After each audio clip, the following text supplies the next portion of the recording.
My wife said, I hope he'd crashes, while I drove 8 hours through a blizzard to surprise her. Now she's begging after I've frozen our joint account. So I, a 33-year-old guy, and my 31-year-old wife Sophie, have been married for 7 years. A classic narrative. High school sweethearts split up for college, met at a mutual friend's wedding, and the rest is history. Or so I thought. Things haven't been going great recently. Sophie has been distant. It started about 6 months ago, when she started spending more time with her sister, Karen, and her new circle of pals who all seem to drive cars they can't afford and go on vacations they can't afford. I'm not judging, just noting. Sophie began commenting on our starter home and asked when I would advance in my job. I choked it up into a phase. We live nicely. Nice 3-bedroom home in a decent neighborhood. We have 2 decent automobiles, an annual trip, and nothing spectacular, but we are doing well. Or I thought we were. Sophie celebrated her birthday last week. February birthdays are terrible in the Midwest, always cold and often snowy. Plans were canceled, so I resolved to do something special this year. Her actual birthday was on a Tuesday, but she had expressed wanting to visit her sister that weekend because they were planning to go to a spa on Saturday. I told her I couldn't leave work and would have to stay behind. It was a lie. I had actually planned to take Friday off. What's the plan? Surprise her by showing up at Karen's house on Friday evening with her favorite cake from a nearby bakery. Then take her out to a fancy supper that I'd already planned. I had even packed a suitcase containing her favorite dress and shoes. I had it all planned out. Thursday night, weather reports began to look questionable. Winter storm warning, 6 to 10 inches forecast across 3 states, including the entire path I had to drive. Most people would have canceled. I did not. Partly due to stubborn determination, and partly due to a desire not to waste my 3-week-old dinner reservation. I left at 7 a.m., Friday. What was supposed to be a 6-hour travel became an 8-hour nightmare. Driving through snow so heavy that I couldn't see the taillights in front of me was nerve-wracking. 3 crashes on the highway slowed traffic to a crawl. I had to stop twice for coffee simply to remain alert. But I kept thinking about Sophie's expression when I walked through the door. It's worth it, right? Arrived at Karen's neighborhood around 4 p.m. We had to park a block away because the plows hadn't arrived yet. I grabbed the cake box and struggled through ankle-deep snow. My jeans were saturated by the time I reached Karen's front door. The door was unlocked. I could hear them in the kitchen, chatter and laughter.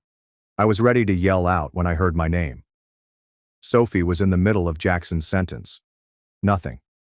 The radio is silent. Karen muttered something I couldn't understand. Sophie spoke again, this time with greater clarity. He texted earlier saying he was stuck at work, probably still there. In this weather, they'd have sent everyone home, she replied. Well, he's probably on the couch with his headphones on, playing that stupid game again. I froze in the doorway. This wasn't my typical lighthearted eye-rolling about my gaming habits. Her voice sounded contemptuous. At least he's not here ruining your birthday week, she remarked. I almost stepped in to introduce myself. I wish I had. Instead, I overheard what happened next. God, can you imagine? Sophie laughed. He'd insist on coming to dinner with us tonight and tell the same 3 stories he always tells. Then he'd get that sad puppy look when I want to go out tomorrow without him. My stomach began to cramp. I stood there, holding this ridiculous cake that I had driven 8 hours through a blizzard to deliver, listening to my wife mock me in front of her sister. Well, at least he's safely out of the way, Karen said. The roads are a disaster. My friend's husband got stuck on the highway for 3 hours. There was a pause. Sophie said something that I'll never forget. God, I hope he crashes. I could use the insurance. I must have made a noise because they both became quiet. I feared I'd been caught until Karen said, or at least a few months of silence. They both laughed. Actual laughter at the possibility of my death or hospitalization. I don't remember making a conscious decision about what to do next. I simply stepped into the kitchen, placed the cake box on the counter, and walked out. Their faces. I've never seen color drain from someone's face so quickly in real life. Sophie called my name, but I continued trudging through the snow back to my car. I sat there for around 20 minutes before finally inserting the key into the ignition. My phone had 17 missed calls and 38 text messages when I looked. I read absolutely none of them. I drove to the nearby motel. It cost me $80 for a room that smelled of cigarettes and desperation. I turned off my phone and stared at the ceiling till sunrise. When I turned on my phone again, there were 63 texts and 29 missed calls. I did not read them. I just texted my pal Caleb. Something happened to Sophie. Need a place to crash for a few days. Theo, being the MVP that is, just replied, doors unlocked, beers in the fridge. While Sophie was still at Karen's, I drove the 9-hour journey home and packed 3 suitcases full of clothes and necessities. I grabbed my vital documents from our fireproof box and headed to Theo's. That was 3 days ago. Sophie and I have yet to speak, despite her best efforts.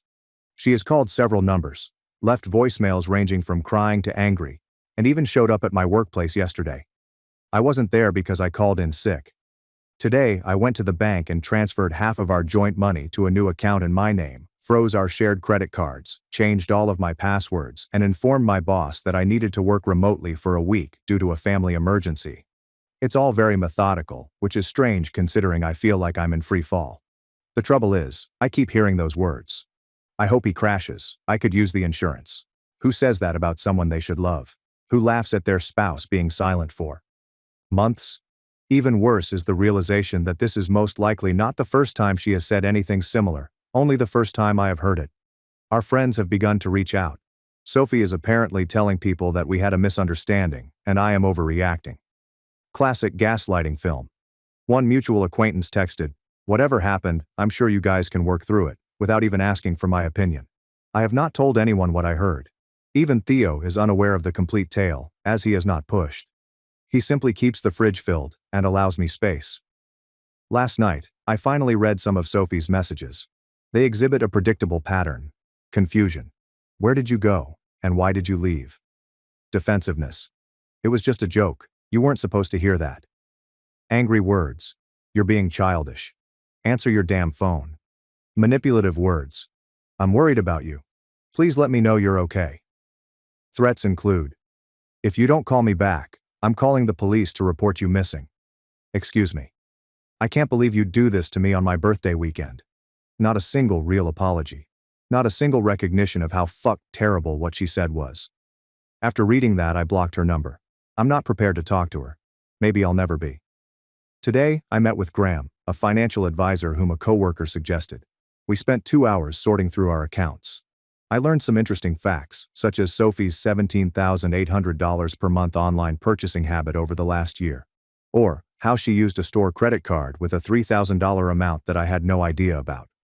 Graham assisted me in developing a strategy for separating our accounts as gently as possible. It's all legal, nothing shady. But Sophie's about to get a reality check on her spending habits.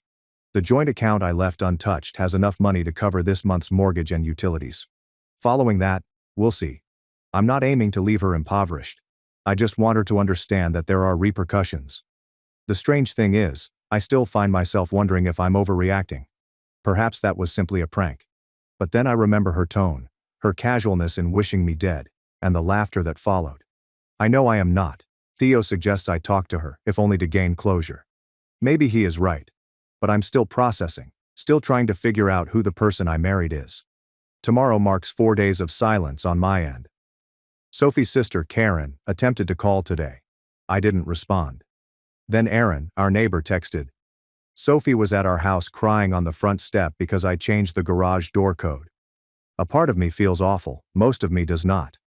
The insurance comment is not the only thing that keeps me awake at night. It is the laughs, the simple manner they both found humor in the idea of my hurting. Who does this? How long has she felt this way? I've also been pondering about the life insurance policy we got out 3 years ago. It's not much, $500,000, but enough to make you hope he crashes, I suppose. I'll call the insurance company tomorrow to inquire about changing the beneficiary. I realize this is getting long, but typing it out helps. Theo knows someone who works as a divorce lawyer. I will meet him for coffee tomorrow. I'm not sure if that's where this is going, but I want to know my alternatives. For those wondering what I'm going to do next, I don't know yet.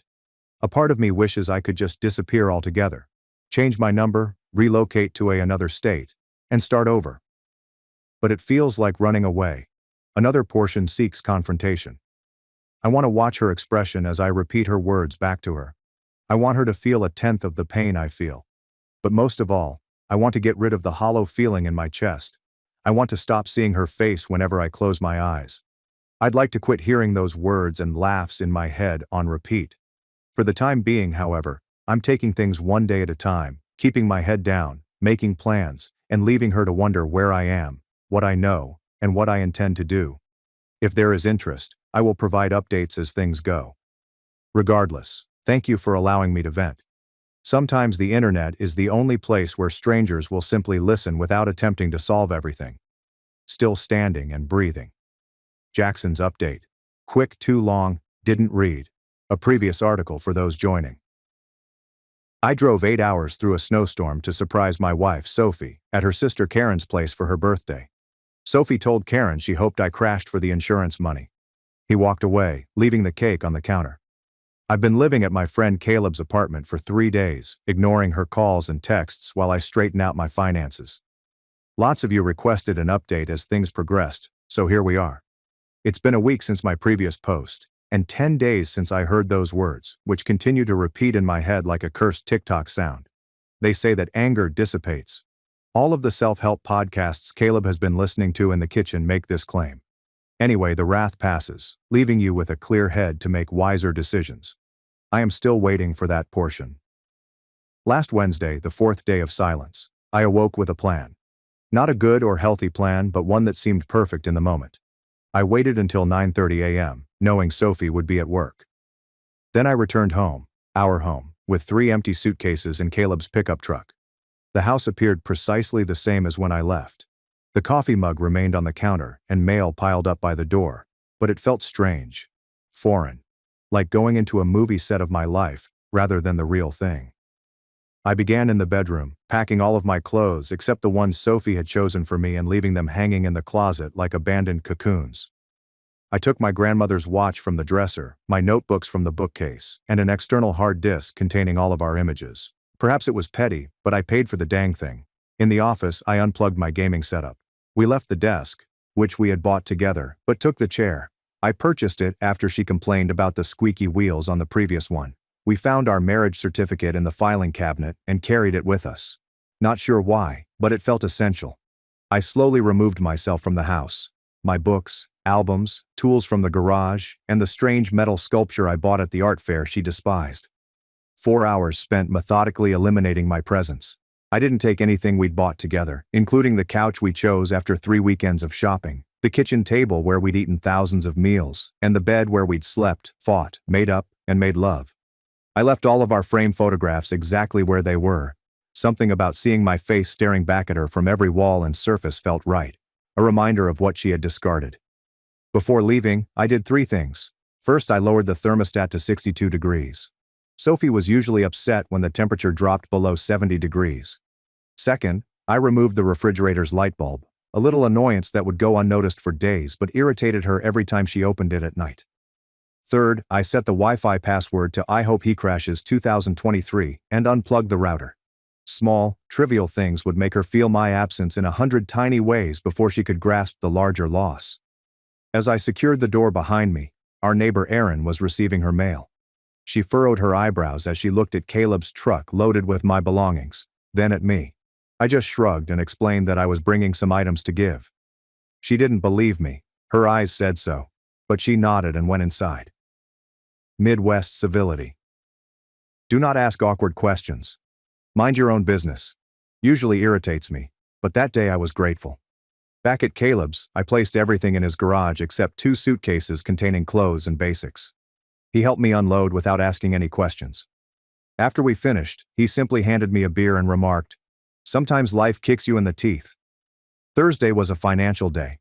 We met with Graham again. He had gathered all of our account information and organized it into a spreadsheet that made my stomach flip. Sophie had spent far more than I realized.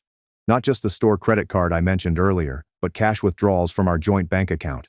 $300 here, $500 there. Over $12,000 in the last year that she couldn't account for with any receipts or transactions I could find. Graham helped me write an official letter requesting financial separation. No divorce papers yet. But I made it obvious that I would no longer be responsible for any additional obligations she accumulated. She had it couriered to her workplace. Petty? Maybe. Effective? Definitely. I also canceled our joint streaming and subscription services. We changed the passwords for our cloud storage, where we held vital data. I redirected all of my mail to a P.O. box, small, methodical slashes into our interwoven lives. On Friday morning, I finally checked my social media. 17 Facebook messages, 34 Instagram DMs. Even my idle Twitter account had notifications. People checked to see whether I was okay. People are inquiring what happened to Sophie. People choose sides without knowing the entire facts. I only shared one thing, a photograph of a half-eaten birthday cake on a kitchen counter. There's no caption or context, just the cake. Within an hour, my phone exploded. Friends texted to inquire what it meant. Sophie called 6 times within 20 minutes. Her best friend Nina texted me to see if I was all right because Sophie was so concerned. I responded to none of them.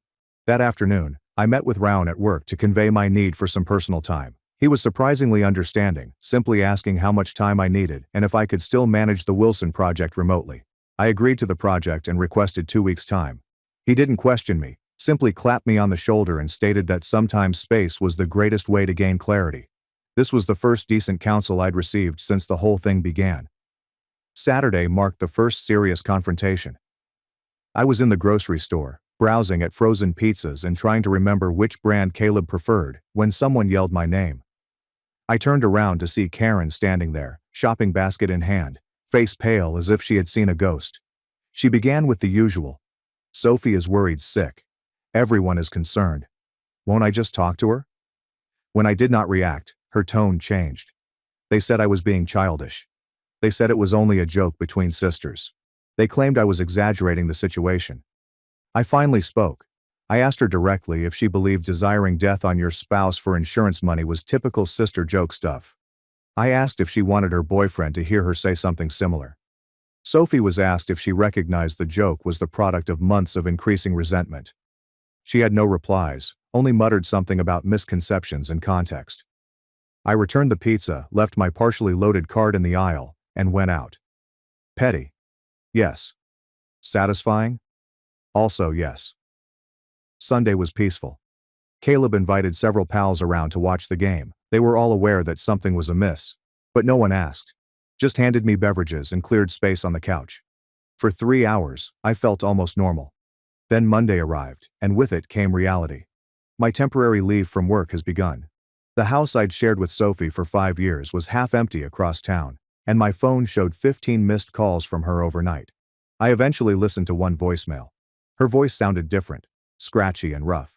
She claimed she hadn't been sleeping. He said the house felt odd without me.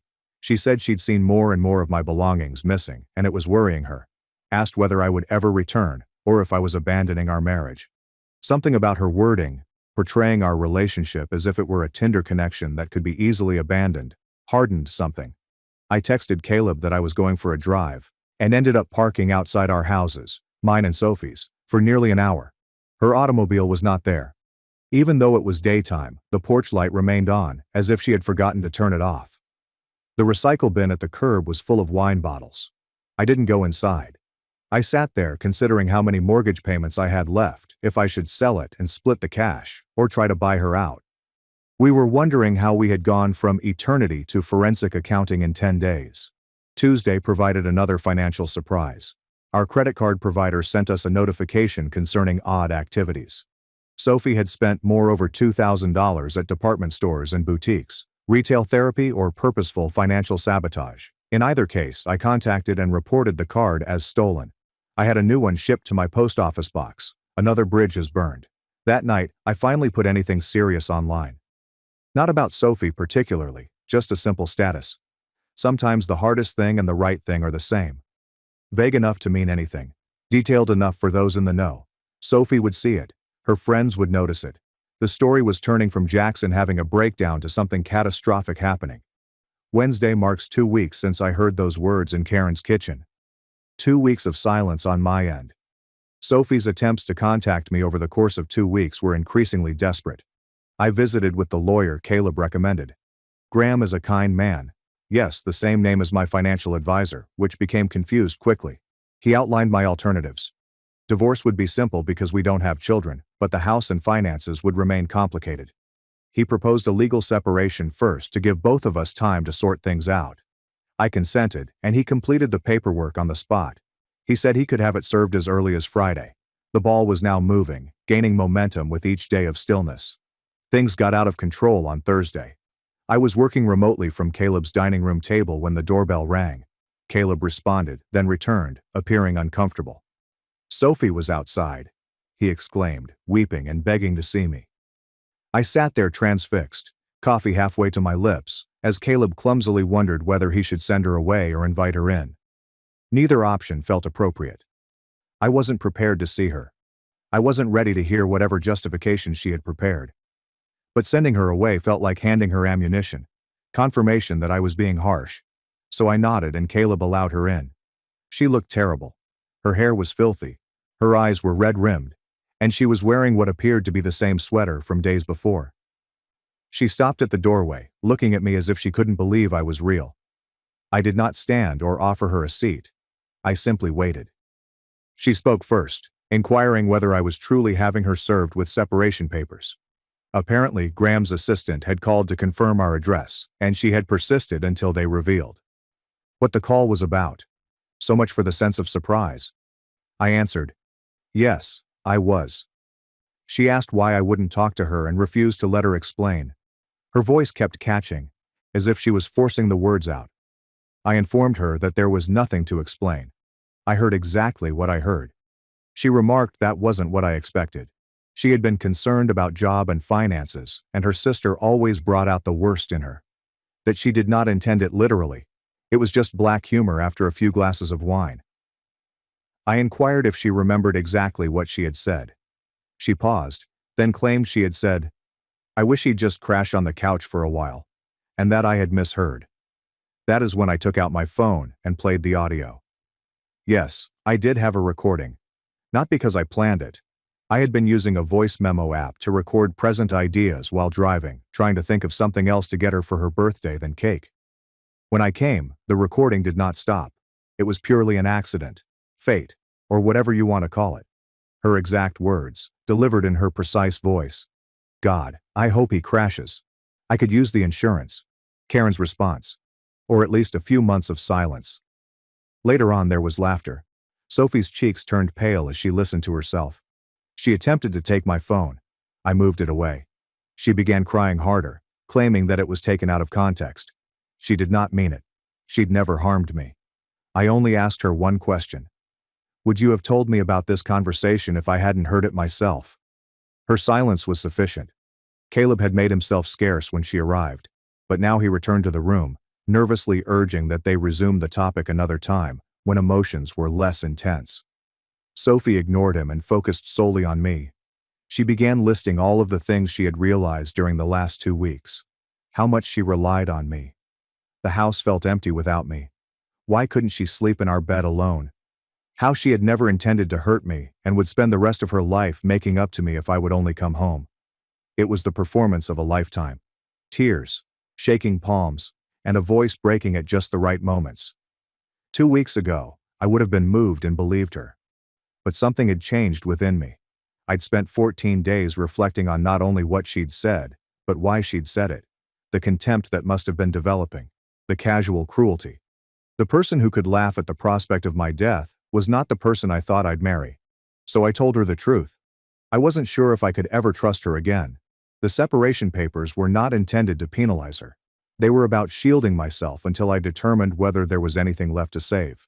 She did not take it well. I started claiming I was wasting 7 years because of one foolish comment. When people vent, they often say things they don't mean. That I was unkind by disappearing and ignoring her. I sat there, allowing her words to wash over me without entering. When she finally ran out of steam, I reminded her that the separation papers will be handed tomorrow and that she should read them carefully before making any decisions about the following steps. She departed sobbing. Mascara streaked over her cheeks. Caleb returned with 2 beers and stated it was the most unpleasant thing he'd seen since his parents divorced. Dark humor, but I admired the effort. That night I was unable to sleep. I kept reliving her expression when she heard the recording. Shock, panic, but no true sorrow, as far as I could tell. It's only the fear of the repercussions. The papers were delivered on Friday morning, just as promised. By Friday afternoon, Sophie's sister was posting vague social media updates about men who overreact and wreck marriages over misunderstandings. It's funny how families band together even when they know who's at fault. However, something unexpected occurred. Sophie's best friend Nina messaged me, simply a text, stating she had heard the entire story, including what Sophie had truly said, and she was sorry I was going through this. She claimed she'd known Sophie since college and had witnessed her make similar harsh remarks about others. She said she'd tried to talk to Sophie about it before, but was turned down. It was the first message from anyone in Sophie's circle to acknowledge and not diminish my suffering. I did not answer, but it stayed with me. Perhaps Sophie's reply was not a slip in judgment, but rather a reflection of her actual character. Perhaps I had been overlooking or disregarding red flags for years. The weekend passed peacefully. Caleb went on a date, so I had the home to myself.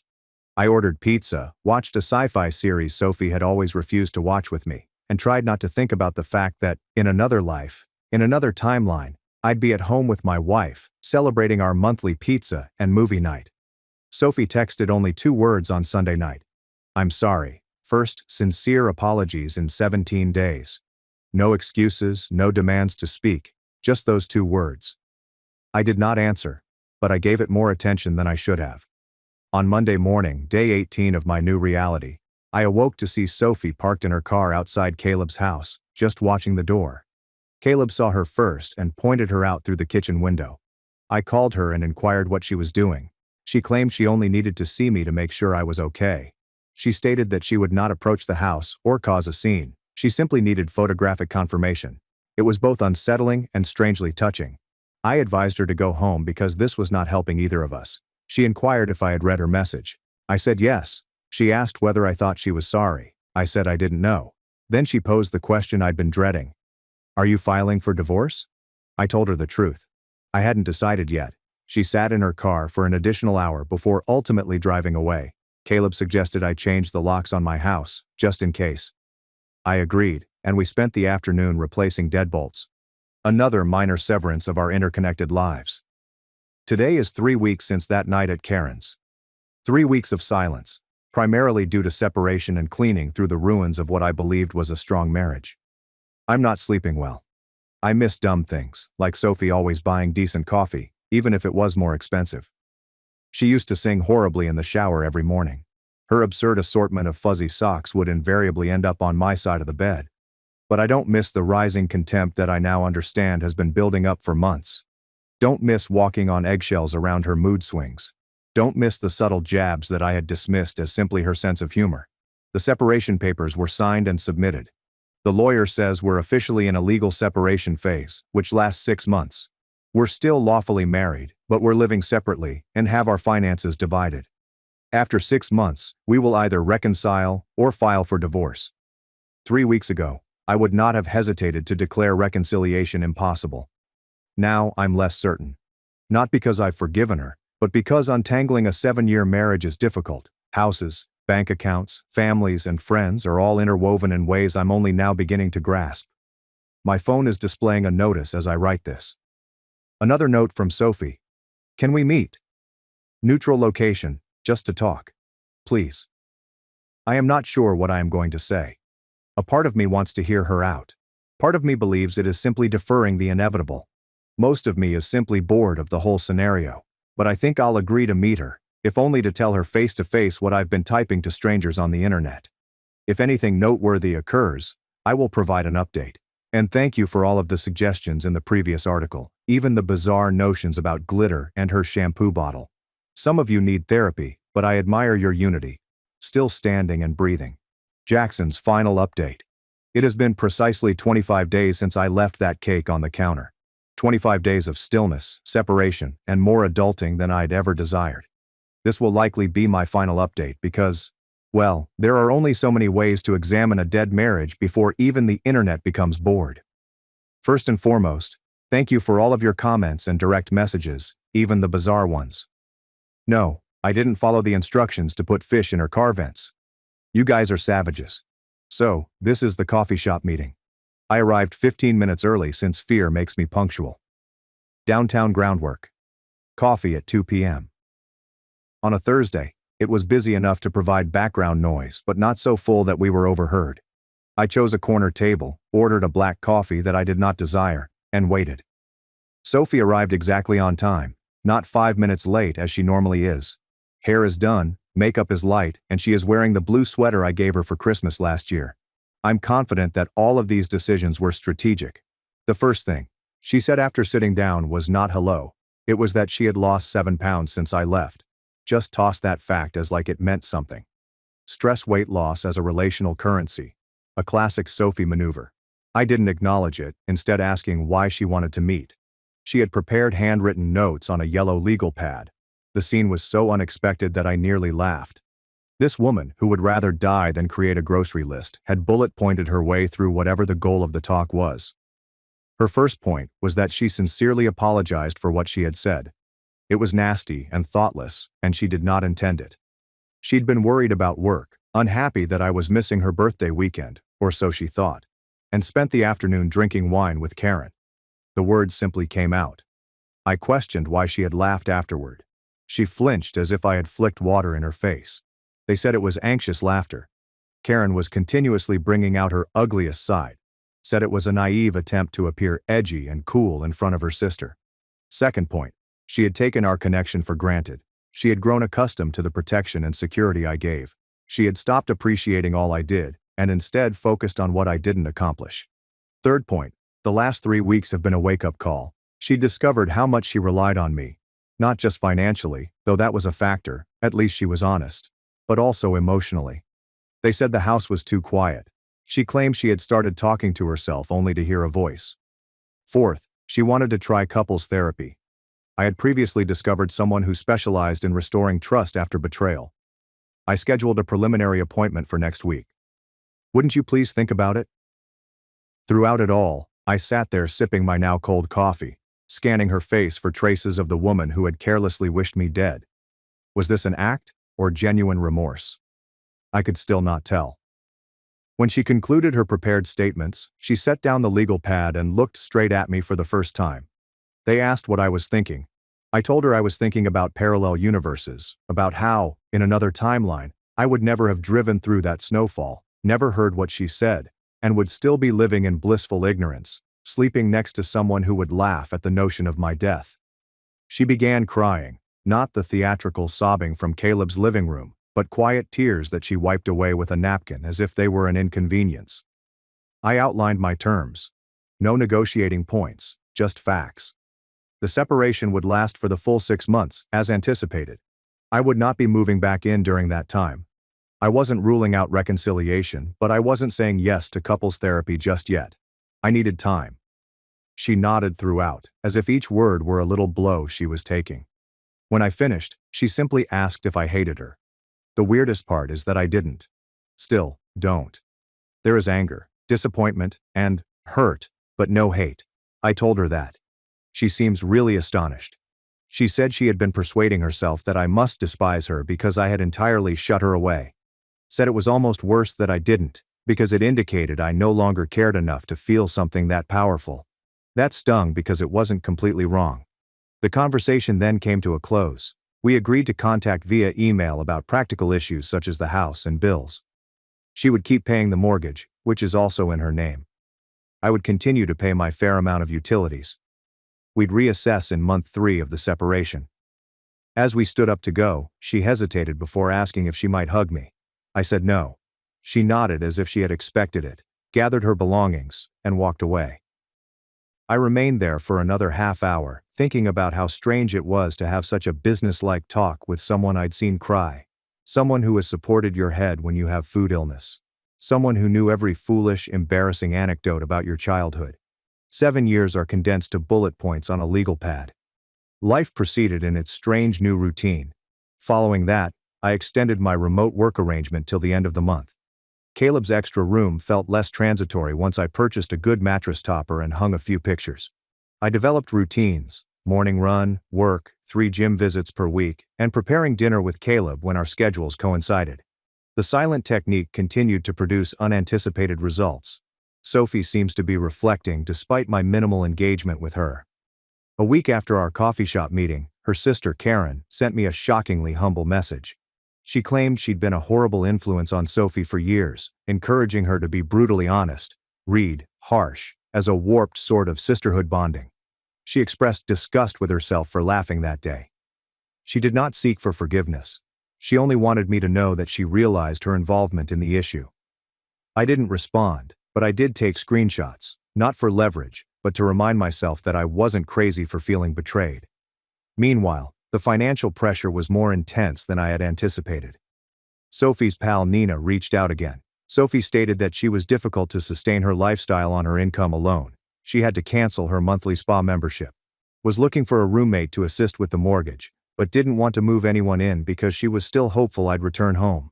I noticed the manipulative strategy, which involved using a friend to make me feel bad, but I did not fall for it. I thanked Nina for the news and invited Sophie to contact my lawyer if she wanted to negotiate financial arrangements. Around day 30, Sophie's approach changed. Her communications became less emotional and more realistic. She began selling some of her more expensive clothes and bags through resale apps. She got rid of her second automobile, the ridiculous convertible she insisted on buying last summer. She even said in an email that she was considering taking classes to enhance her earning prospects. It felt like I was witnessing someone's rapid development. Strangely, I felt proud of her, even though I was resolved not to rescue her. Day 35 presented an unexpected twist. I checked the mail at my P.O. box. I opened the box and discovered a hefty envelope from Sophie. Inside, there was a handwritten letter, 10 pages, front and back, and a USB stick. The letter was essentially a chronology of our relationship written from her perspective. Every significant moment, good and unpleasant. The proposal at the lake, our first major disagreement over her spending, the miscarriage in year 3 that we never discussed properly, and the steady shift in how she perceived me, from partner to provider to impediment. It was brutally honest in a manner that our previous chats had never been. She admitted to resenting my satisfaction with our life because she always desired more. She admitted to comparing our lifestyle unfavorably to her friends, although knowing they were drowning in debt only to keep up appearances. She admitted to flirting with her coworker Isaac last year, though she insisted nothing physical happened. The USB stick contained audio files, presumably recordings of her therapy sessions made with her therapist's approval. I only heard one. Couldn't take any more. Hearing her critique our marriage with a stranger, as well as the genuine confusion in her voice when she tried to explain why she said what she did about the insurance money, was too intimate and raw. I erased the files and stored the letter in my document box. I'm not sure if I'll read it again, but throwing it away felt wrong. Day 40 saw another development. We ran into our neighbor Erin at the hardware shop. She mentioned that Sophie had been organizing some sort of weekly gathering at her residence, not parties, but meetings. He claimed there were always 6 or 7 automobiles out front on Wednesday nights. Curiosity got the best of me. That Wednesday, I parked down the street and watched. Between 6 and 6:30, 7 women arrived. All of them were about Sophie's age. Some I recognized as her friends, while others were strangers. I did not approach. That'd be weird. But I did text Nina later, gently wondering what Sophie was up to these days. Sophie, she explained, had founded a women's accountability group devoted to financial literacy and overcoming unhealthy relationship patterns. That wasn't what I expected. Around day 45, the social media dynamics changed substantially. Karen, who had been conspicuously silent about our predicament online, wrote a lengthy status about assisting my sister with her awakening and recognizing detrimental tendencies. She tagged Sophie, who simply replied, "Love you, but this journey is mine to share when I'm ready." Our common pals were aware of this. People who had previously given me space began contacting me, asking what was going on. The rumor mill whirled. Someone had heard Sophie was in rehab. She was not. Someone else had heard that I had depleted our finances and left her penniless. Also false. Another stated we'd been having troubles for years and the split was mutual. Partially true, I suppose. I kept my silence. Let them ponder. Day 50 held a major moment. For the first time since leaving, I returned to the house when Sophie was still there. I needed to get my winter clothing from the garage because Minnesota spring is a lie, and we got 6 inches of snow overnight. I texted her first to make sure everything was okay. She immediately said, "Of course." She'd be at home all day working on a project. Driving into the driveway felt weird. The yard requires mowing. The flower beds remained untended. Small reminders of my absence. Sophie greeted me at the door, but did not hover. She simply told me to spend as much time as I needed before retreating to the kitchen, where she appeared to be painting. The house felt strange. It also smelled strange. Less like my washing detergent, more like the essential oil diffuser she'd always wanted to use, but I thought it was too strong. Photographs had been altered. Some furniture was moved. Not dramatically, but enough to notice. In the garage, I discovered my winter belongings neatly boxed and labeled. Not thrown together in haste, but properly packaged. She'd even included items I'd forgotten about, like my favorite scarf and the pricey gloves my mother had bought me 2 Christmases ago. Sophie came out with a mug of coffee while I was loading the boxes into my car. She asked if I wanted to see what she was working on inside. There's no pressure, just an offer. Curiosity won out. Followed her into the kitchen, where she had set up a little art studio. She was painting wooden signs with encouraging slogans, the kind she used to tease people for purchasing at Target. She appeared ashamed as she stated it was therapeutic, and she had sold a couple at a local farmer's market. We spoke for maybe 15 minutes. Surface-level issues. Weather, her parents' anniversary, and the water heater making that knocking noise again. A typical chat between two people who used to share everything. As I was leaving, she remarked something that stayed with me. She claimed she'd been reading about grief and recognized she was grieving our marriage while yet wishing to save it, that the two things were contradicting each other in her mind.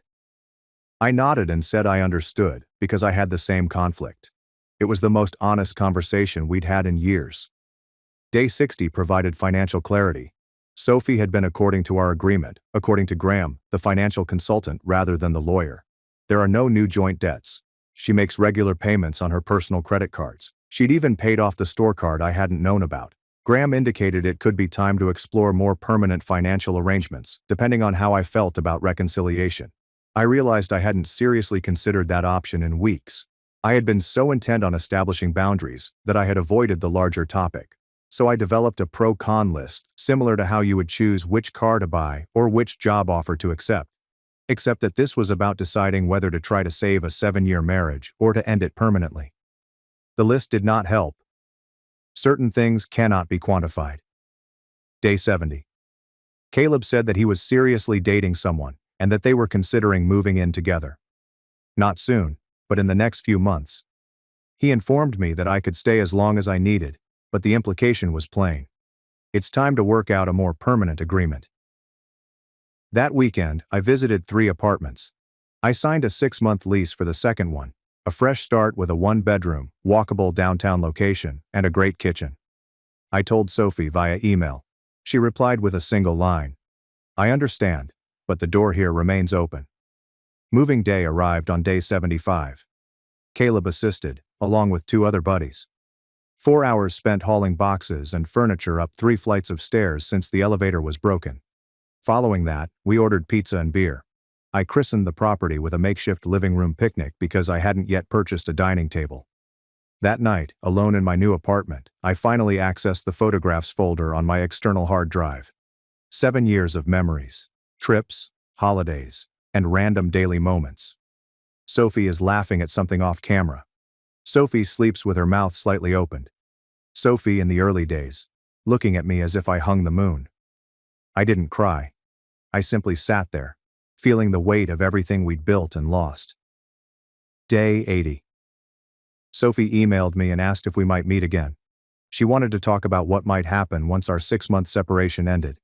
Even though it was still 3 months away, she wanted to be ready for whatever happened. We met at a different coffee shop with a more neutral atmosphere. She looked nice, healthy. She had chopped her hair to shoulder length. I wore minimal makeup and plain clothing, jeans, a sweater, and boots, and swapped my dazzling designer purse with a canvas tote. The chat was direct. She inquired whether I was leaning toward reconciliation or divorce. I honestly told her that I had not made a decision. I asked what she wanted. She expressed her desire to try again, but only if I could someday forgive her.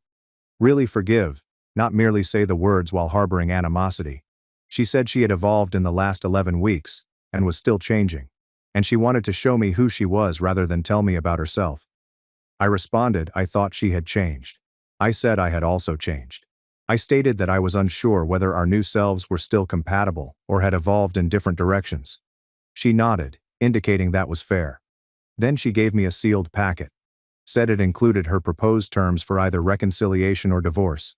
She asked me to read it when I was ready and share my comments. I opened it 3 days later. Inside was the most mature, logical document I could imagine from someone battling for their marriage while ready to end it. For reconciliation, 6 months. Of couples treatment before cohabitation. Full financial transparency on both parties. Regular check-ins on relationship satisfaction. Annual State of the Union meetings to discuss goals and progress. For divorce, fair asset distribution based on participation rather than absolutely 50-50. She would buy out my half of the house for market value. No alimony either way. Clean break with minimal lawyer involvement, if possible. It was rational, sensible, and diametrically opposed to Sophie, who had wished me dead for insurance money 3 months before. I emailed her that both sets of terms appeared reasonable. I asked for time to make my decision. She said simply, "Take as much time as you need. It's day 90 today." It had been 3 months since I heard those remarks in Karen's kitchen. 3 months of silence, seclusion, introspection, and development. I've been thinking about cake. The one I left on Karen's counter. It was supposed to be a birthday celebration. The instant everything changed. This afternoon I went to the same bakery, purchased the same cake, drove it to my new apartment, and placed it on my new counter. Then I took a photo and texted it to Sophie, which was the first direct text I'd sent in 90 days. She made an urgent call. I let it go to voicemail. Then I sliced a piece of cake, sat on my secondhand couch, and listened to her message. She did not beg. Did not make any assumptions. Just stated that she understood the symbolism. She said she would accept any decision I made. She said she was proud of how I carried myself during all of this, with dignity rather than destruction. She apologized again, not expecting forgiveness but offering it nevertheless. I'll be meeting with the lawyer tomorrow. Not to file for divorce, yet, but to discuss the next steps in any way. To grasp what reconciliation would be like after something like this. I want to know exactly what I'm choosing. Tonight, I'll eat this cake alone. Not out of grief, but because some trips must be completed alone. I'm not sure if Sophie and I have a future together. The wound she caused was deep. She shattered trust, and it will be difficult to rebuild. But I am confident that whatever decision I make will be based on strength rather than fear, clarity rather than confusion. Those statements at Karen's kitchen table showed something unpleasant, but perhaps they also revealed something important. Perhaps we needed to break totally to discover what we were truly made of. Perhaps certain things, once broken, should remain that way. In any case, I am content with the process. The man who left the cake on the counter 90 days ago would have lit himself on fire to keep Sophie warm. The man writing this now understands his own worth. I'll provide one last update after I make my ultimate decision. But for now, I'm going to sign off. Thank you for joining me on this trip, internet strangers. Your counsel, support, and occasional horrific retribution suggestions have been an odd type of therapy. Still upright, still breathing, stronger than before. Jackson.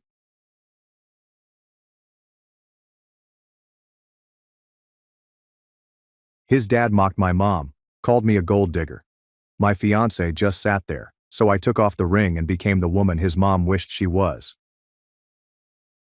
I, 28, walked away from my fiancé, 30, male, 2 years after our planned engagement supper last night. I'm here alone in my apartment right now, still in the outfit I wore, mascara streaking down my face, trying to make sense of what occurred. 3 years ago, Michael and I met at a charity fundraiser. He works in finance, hails from a wealthy family, and moves in circles that I never did growing up. I'm a public school teacher who paid for college with scholarships and part-time work. Despite our diverse backgrounds, we quickly connected. He was charming, clever, and seemed to respect my independence and interest in education. I fell passionately for him, and he seemed to be equally in love with me. He proposed 2 weeks ago while on a weekend trip to the coast. It was private, romantic, and everything I could have hoped for. I agreed without hesitation. The ring was stunning, including an emerald-cut diamond that must have cost a fortune. I was floating on air, excited to begin our life together. Last night, we had our official engagement meal with his family at Liardon, one of the city's most costly restaurants. I'd met his parents a few times before, always feeling uneasy around his father, Richard, a serious investment banker who rarely smiled. Linda, his mother, was courteous, but aloof, the type who values family ties and membership in country clubs. I spent hours getting ready, hoping to leave a good impression. I wore a navy blue dress that I had saved 3 months for, styled my hair in a beautiful updo, and stole my roommate's pearl earrings. I desperately wanted them to regard me as worthy of their boy. The evening began pleasantly enough. Champagne was poured. Congratulations. Michael squeezed my hand under the table reassuringly, any time I appeared apprehensive. Then, during the main course, Richard cleared his throat and focused his attention on me. "So, Rachel," he began, swirling his wine, "now that you're officially joining the family, we should discuss the prenuptial agreement." The table became silent. Michael tightened beside me. "Dad, we haven't even set a date yet," Michael remarked, nervously laughing. "Let's not get ahead of ourselves." Richard's expression stiffened. "Nonsense. These matters should be settled early. The Bennett family assets need protection." I could feel my cheeks burning. "I understand the importance of protecting family assets," I responded thoughtfully. "I don't have any issue with a fair prenup." Linda offered me a faint smile. "How pragmatic of you. Well, you've certainly landed on your feet, haven't you?" Richard continued, his tone becoming sharper. "A schoolteacher marrying into the Bennett fortune. Your mother must be thrilled." "My mother passed away when I was 19. Michael knew this. His parents were aware of this. "My mother would have wanted me to be happy," I remarked gently, my appetite gone. Richard chuckled. "I'm sure she would. Nothing makes a mother happier than seeing her daughter secure a wealthy husband." I looked at Michael, expecting him to say something, to defend me, but he simply stared at his plate.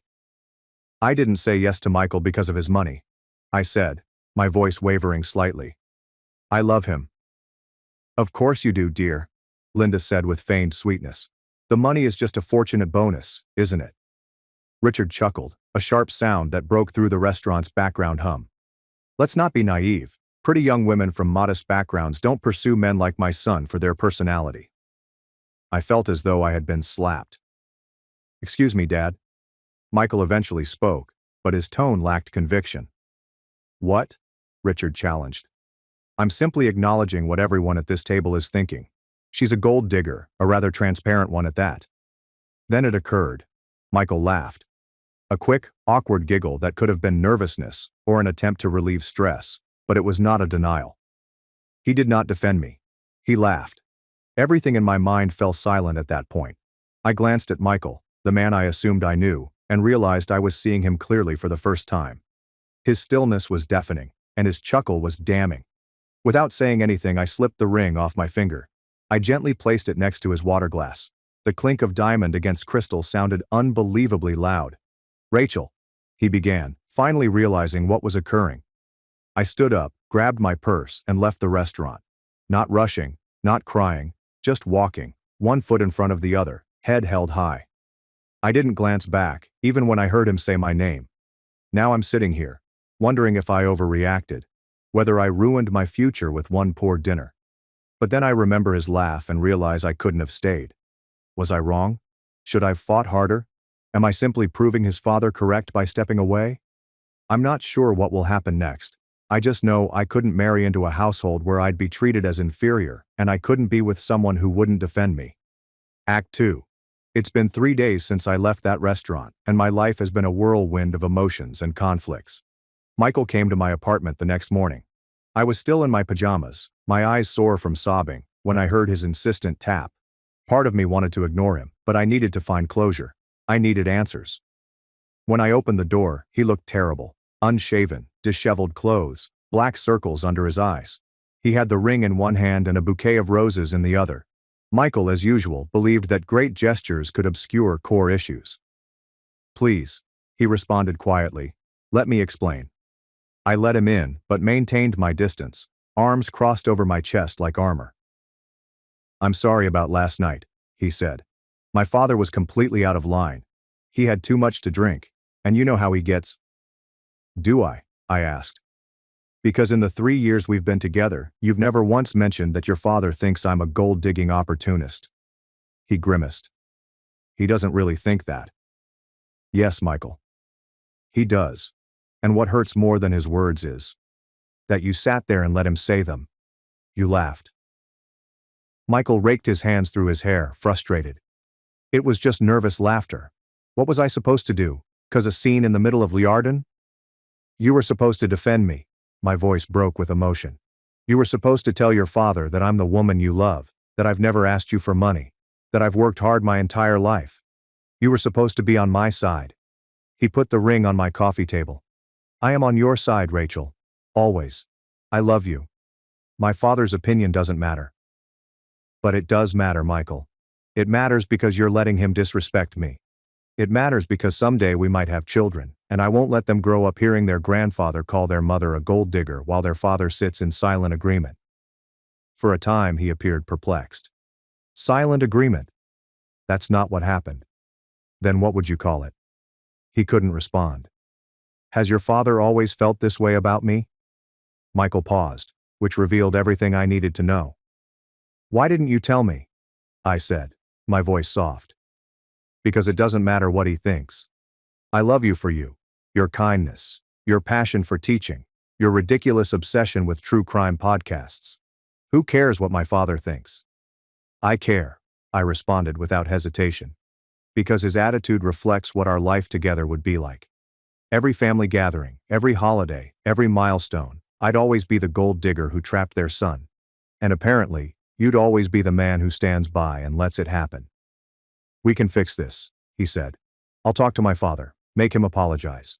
We can postpone the wedding until things are better. I looked at him intently and discovered something important. This isn't just about your father, Michael. It's about you. It's about who you become when you're around him. I don't recognize that person, and I don't want to marry him. He left after an hour of circular debates, carrying the ring with him. I've spent the previous 2 days crying, doubting myself, and then recalling his chuckle, which made my resolve strong again. My roommate Jessica has been wonderful, bringing me ice cream and listening to me whine for hours. Michael has phoned 17 times. His mother, unexpectedly, texted me. Richard is stubborn, but he'll come around. Don't throw away your future over pride. As if standing up for myself was all about vanity. Yesterday my principal summoned me to her office. Richard reportedly contacted the school board, expressing concerns about my emotional stability and professional conduct. Fortunately, my principal has known me for 5 years and has made it clear that my personal life is none of his business.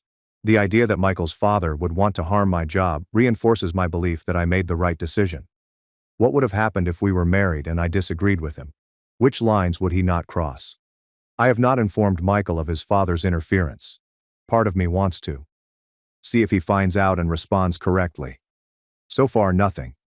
Tonight, Jessica and I are going to open a bottle of wine and throw a Burn the Wedding magazine celebration. It feels both therapeutic and heartbreaking. I adored Michael. I still love him, but I'm realizing that loving someone isn't enough if they don't have the bravery to support you when it counts. The hardest thing has been dealing with queries from friends and coworkers. Everyone wants to know what happened and why there was such a quick change. I've been vague, merely mentioning that we discovered we wanted different things. It's easier than explaining how the guy I believed would be my husband sat silently while his father called me a gold digger, then laughed as if it were a joke. My sister called from California after I texted her what had happened. She was not surprised. I always thought he was too eager to please his parents, she told me. Remember how he changed his vacation plans last Christmas because his mother said she'd be devastated if he wasn't there? People show you who they are, Rachel. You just have to pay attention. She was correct. Of course, there had been hints all along.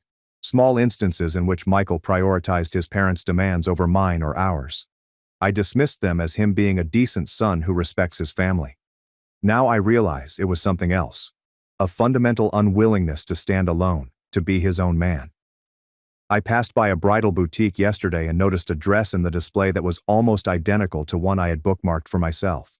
For a brief moment, I felt that familiar sense of loss, not just for Michael, but for the future we'd planned. The house we spoke about buying, the children we might have had. The life that now existed only in some parallel universe where he was brave enough to pick me. But then I remembered Richard's expression when he dubbed me a gold digger, that cold, contemptuous stare that reduced me to nothing more than a fortune chaser. And I remembered Michael's laugh, that quiet, damning giggle that conveyed more than words ever could. No, I made the correct choice. And eventually, when the grief has subsided, I hope Michael realizes it too. Update: 2 weeks. It's been 2 weeks since I ended my engagement, and the tempest has finally calmed. I've returned to teaching, finding comfort in my third-grade students' simple affection and interest. When your own life feels unpronounceable, helping a child sound out a tough word can be incredibly therapeutic. I haven't spoken with Michael in 10 days.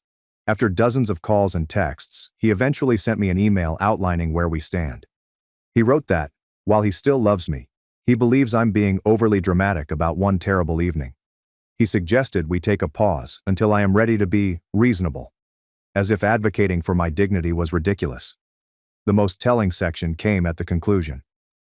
My family has certain expectations, Rachel. They've sacrificed a lot to give me the life I have. Sometimes compromise means accepting imperfect situations for the greater good. Reading between the lines was simple. The greater good referred to his inheritance, position in his father's firm, and social standing. I was supposed to compromise my dignity, self-respect, and worth. He'd also avoid having to confront his father. I did not answer your email. What could I add that I hadn't previously said? What I did not expect was Linda's call 3 days ago. She asked if we could meet for coffee alone. Despite my better judgment, I agreed. We met at a tiny cafe away from her typical haunts.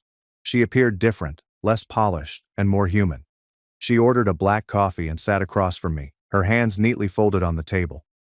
I owe you an apology, Rachel, she said without explanation. What happened at that dinner was unacceptable. I was speechless.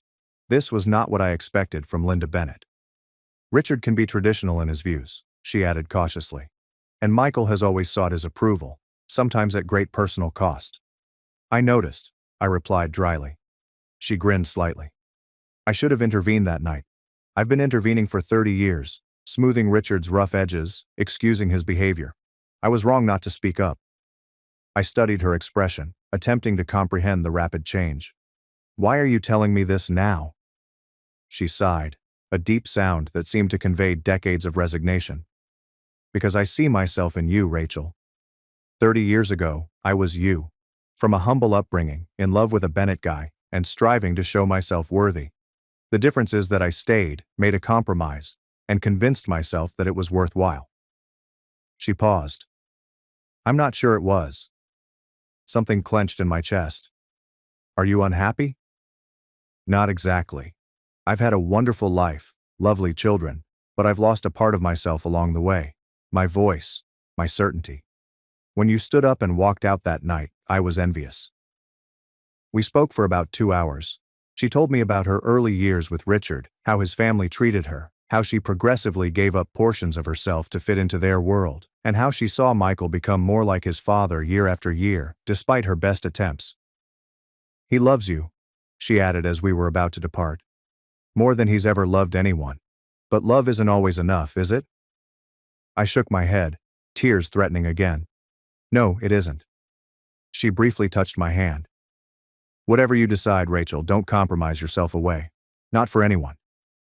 I've been thinking about our chat ever since. Was she warning me? Encourage me? Are you saying goodbye? Maybe all three. This morning, flowers arrived at my apartment. Not from Michael, but from Richard. The card simply stated, my behavior was inexcusable. There is no specific apology, only an acknowledgement. Typical. I have not informed Michael about either interaction. I don't know if his mother or father have mentioned them to him. Part of me wonders whether this is another test, whether he'll make apologies because he wants to or because his parents forced him to. Jessica believes I should block his number and move on. My brother believes I escaped a gunshot. But it isn't so straightforward, is it? I did not merely lose my fiancé. I lost the future I imagined we'd have, the house we planned, the children we talked about. Dreams do not die quietly. Every morning I reflexively examine my left hand, expecting to feel the weight of the ring.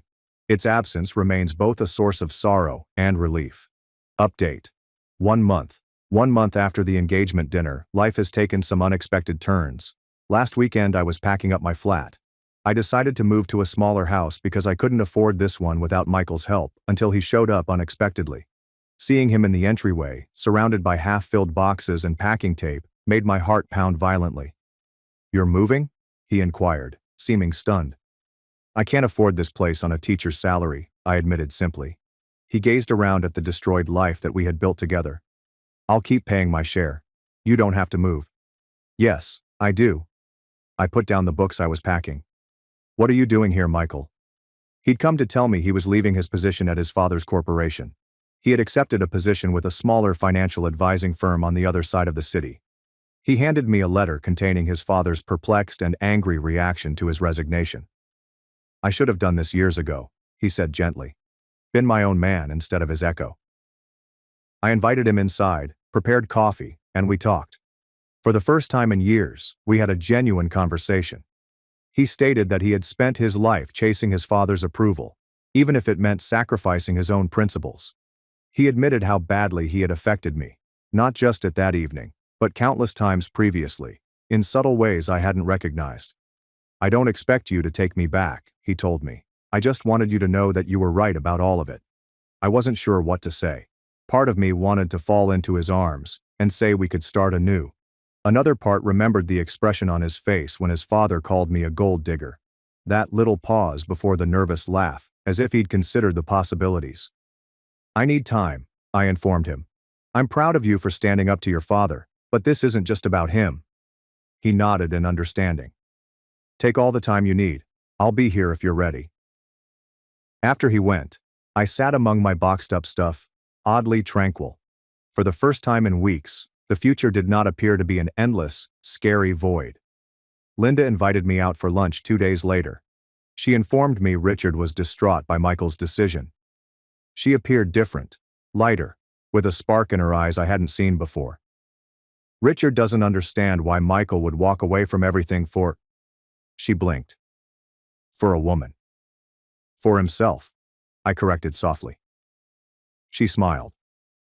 "Yes, I suppose he did." Before we separated, she placed a little velvet purse into my palm. Inside was a vintage sapphire ring. "This was my grandmother's," she clarified. "Richard never liked it, said it wasn't impressive enough for a Bennett wife. But it's the only thing I have from my family." She closed my fingers around it. "Whether you and Michael find your way back to each other or not, I want you to have it. A reminder to keep your own light, even when others try to dim it." I tried to reject, but she insisted.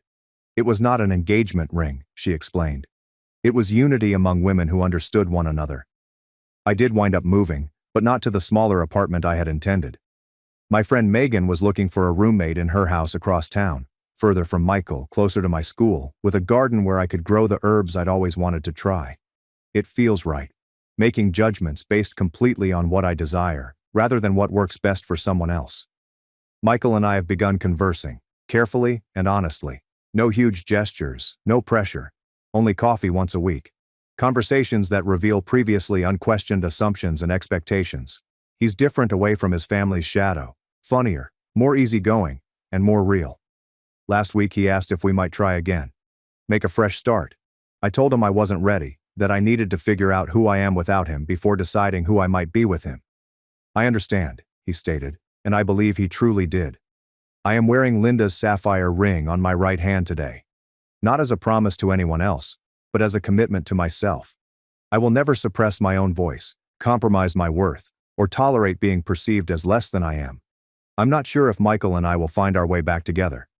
I'm not sure if the adjustments he's making will last. I'm not sure if I can ever totally trust him again. But I know this. Walking out of the restaurant was the most difficult and necessary thing I'd ever done. Sometimes the most difficult steps are those that lead you back to yourself." Update. 6 months. 6 months have passed since that fateful supper, and it feels both recent and distant. I'm sitting on the porch of my new house. Yes, it's my house. A little craftsman with blue shutters and a maple tree in its front yard. Instead, I utilized the money I had saved for the wedding as a down payment. Each mortgage payment seems like an endorsement. This is mine. Earned by me. I chose this. Michael and I attempted. We actually did. For 3 months, we rebuilt our relationship from the ground up, with honest conversations, couples therapy, and clear boundaries. He stuck with his new work despite his father's growing push to return to the family business. He attended a support group for adults living with domineering parents. He was doing everything correctly. And yet, something basic had changed. Every time he took me out to dinner, I found myself scanning the room, tense at the sight of older guys who looked like Richard. When he presented me to coworkers, I examined their expressions for signs of judgment or dismissal. The previously shattered trust was not being repaired. Despite Both of our attempts. We were eating supper at my house 2 months ago when I finally got up the guts to express how I felt. I don't think we can fix this, I admitted quietly. He put down his fork, his face sad but not startled. Because of my father? No, I responded genuinely.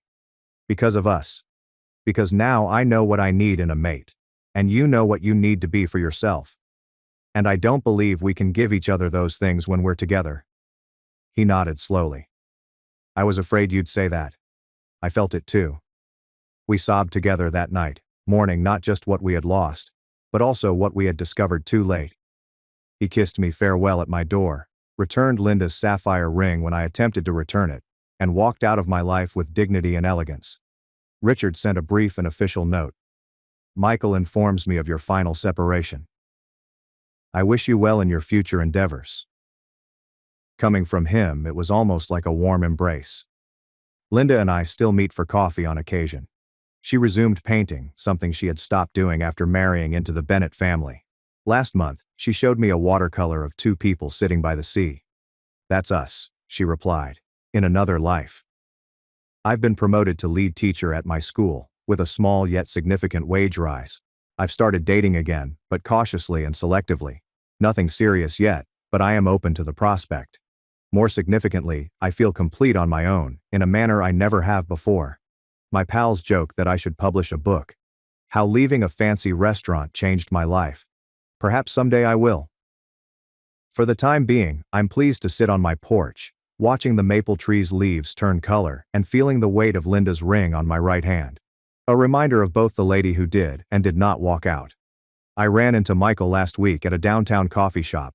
He was with an unidentified woman who was laughing at something on her phone. He looked up and noticed me, his smile breaking just before resuming.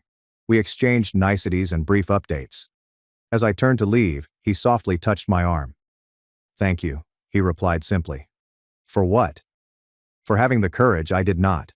For showing me what it's like to value oneself.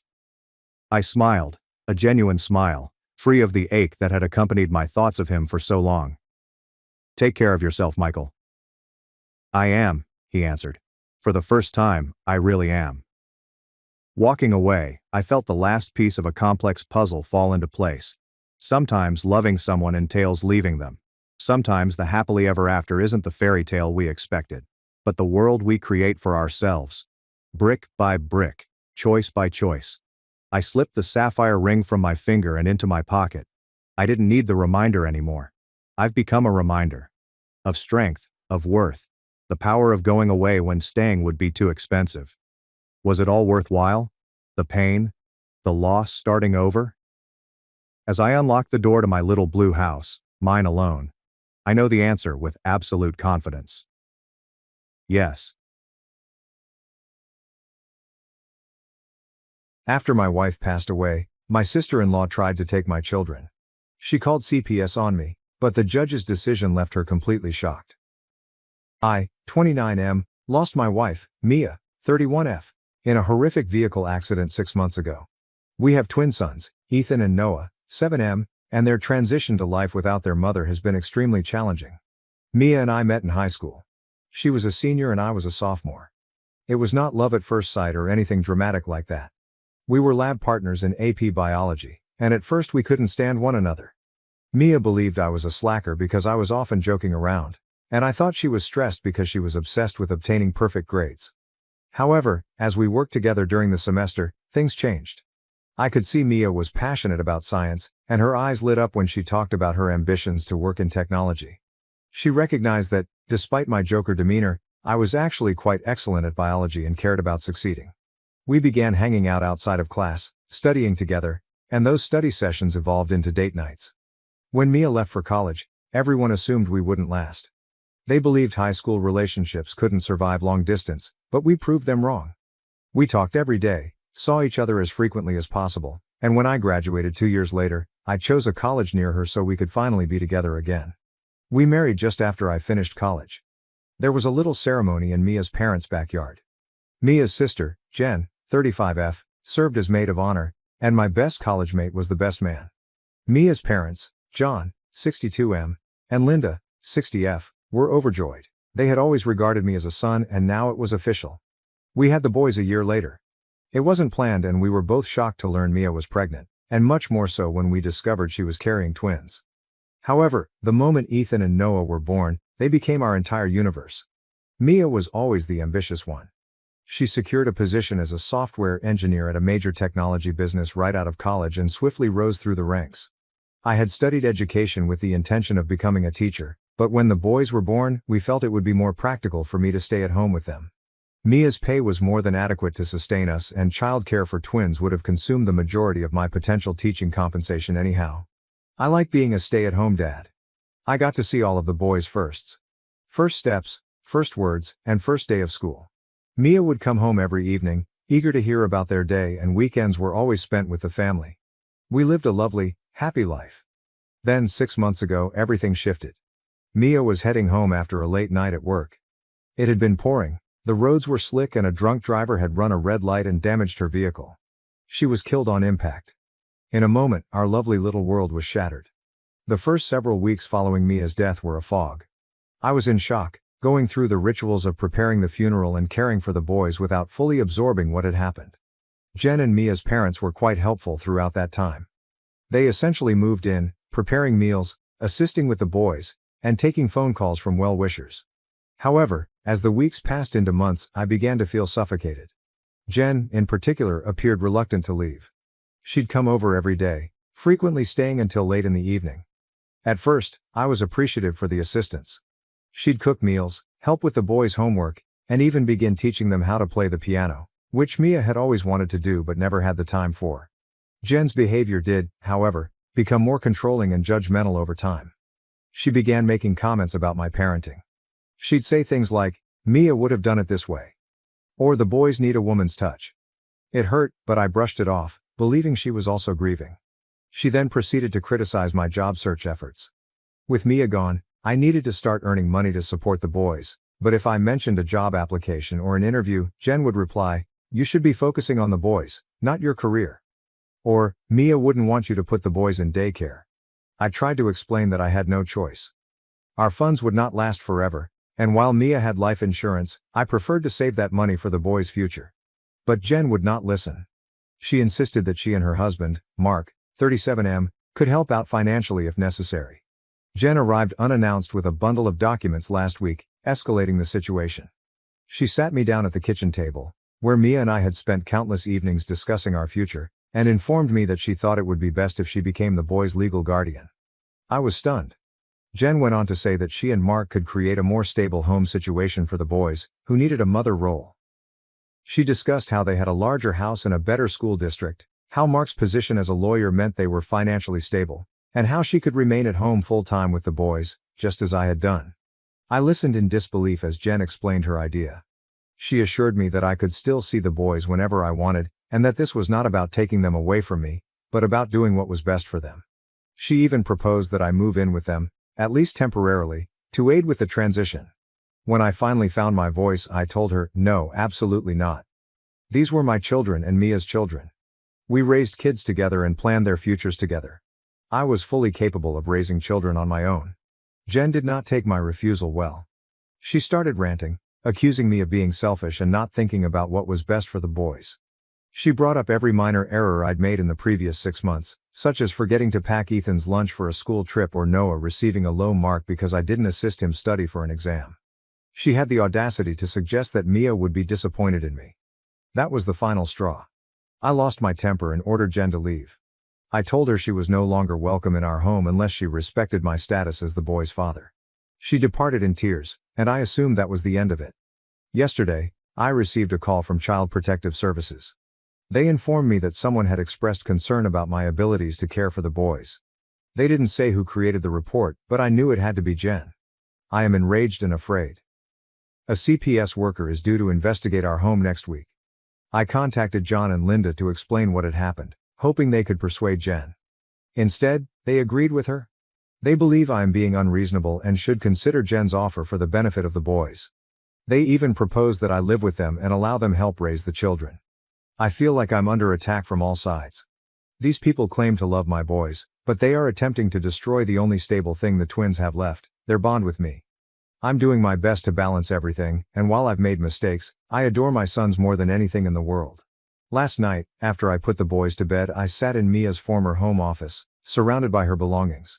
Her degrees on the wall, family photos on the desk, and even her favorite coffee mug, which was right where she left it the morning before. I broke down and cried for the first time in months.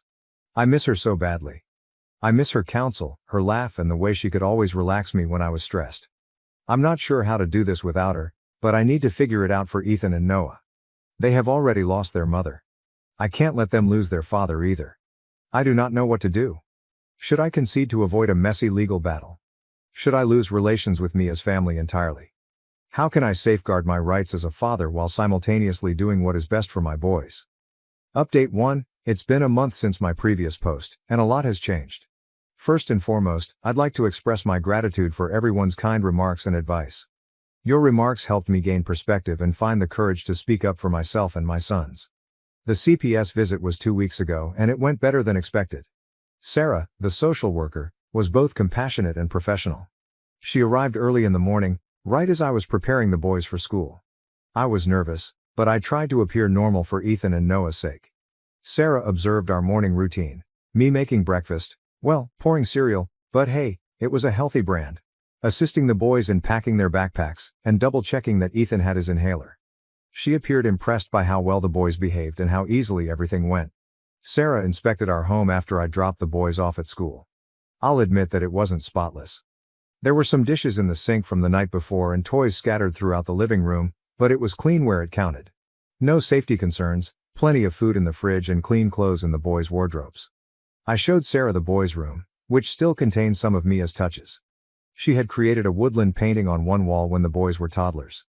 They adore it so much that I can't force myself to paint over it, even though it breaks my heart every time I see it. Sarah spotted the piano in the main area and inquired about it. I mentioned how Jen had been teaching the boys to play, but I didn't go into depth about our disagreement. I did add that music was important to Mia and that I was trying to keep that aspect of her alive for the boys. I had prepared a folder with crucial documents, including the boys' medical records, school reports, and even a detailed plan of our daily activities. I also have documents for my job search and financial preparations. Sarah appeared impressed with my organization and effort. During her visit, Sarah interviewed me about our current predicament. I was open about the obstacles I've faced as a single father, but I also highlighted all of my efforts. I told her about our family counseling sessions and how I've encouraged the boys to talk about their mother and their emotions. Sarah didn't inquire who wrote the CPS report, but she did ask whether anyone had any reservations about my parenting. I pondered before deciding to be honest. I recounted the scenario to Jen and Mia's parents, including my assumptions about who had made the report. Sarah declined to confirm or deny, however she did state that fraudulent reports are handled extremely seriously. Sarah called me about a week following our visit. She informed me that the case would be closed because there was no evidence of neglect or abuse. She also stated that they would be looking into the source of the report for any potential system misuse. I felt a great weight lifted off my shoulders. With that hurdle crossed, I resolved to confront Jen. I asked her over to chat while the boys were at a friend's house. She was clearly nervous when she came. We sat at the kitchen table, where she had startled me with her guardianship papers a month before. I carefully lay out everything. How her actions had affected me and the boys, my suspicions regarding the CPS report, and my next steps. I informed her that, while I appreciated her assistance in the beginning, her subsequent acts had crossed a boundary. Jen burst into tears, confirming that she had actually phoned CPS. She said she was concerned about the boys and believed she was doing the right thing. She mentioned how seeing me struggle reminded her of when Mia and I first started dating, and how protective she had been of her younger sister. I then told her that, while I realized she was also suffering, her behaviors were inappropriate. I stated that for the time being, she would not be permitted unsupervised visits with the boys. She would only be able to view them if I was present. Jen did not take it well. She accused me of using the boys to punish her and threatened to sue for grandparents' rights on John and Linda's behalf. I held firm, warning her that any additional threats would result in her losing all contact with the boys. After Jen had left, I called John and Linda. I described everything that had transpired and my decision about Jen. To my surprise, they were more understanding than I anticipated. They admitted to being concerned, but later realized they had gone too far. They apologized for recommending that I give up custody and asked if we could work on repairing our relationship. We decided to start with brief, supervised visits. They came over last weekend, and it was fine. Not spectacular, but not bad either. The boys were delighted to meet their grandparents, and John and Linda appeared to make an effort to support rather than question my parenting choices. I've been honest with the boys about what's going on in an age-appropriate way. They miss their aunt, but they've shown incredible resilience. We've started attending a family counselor to assist us get through this difficult period.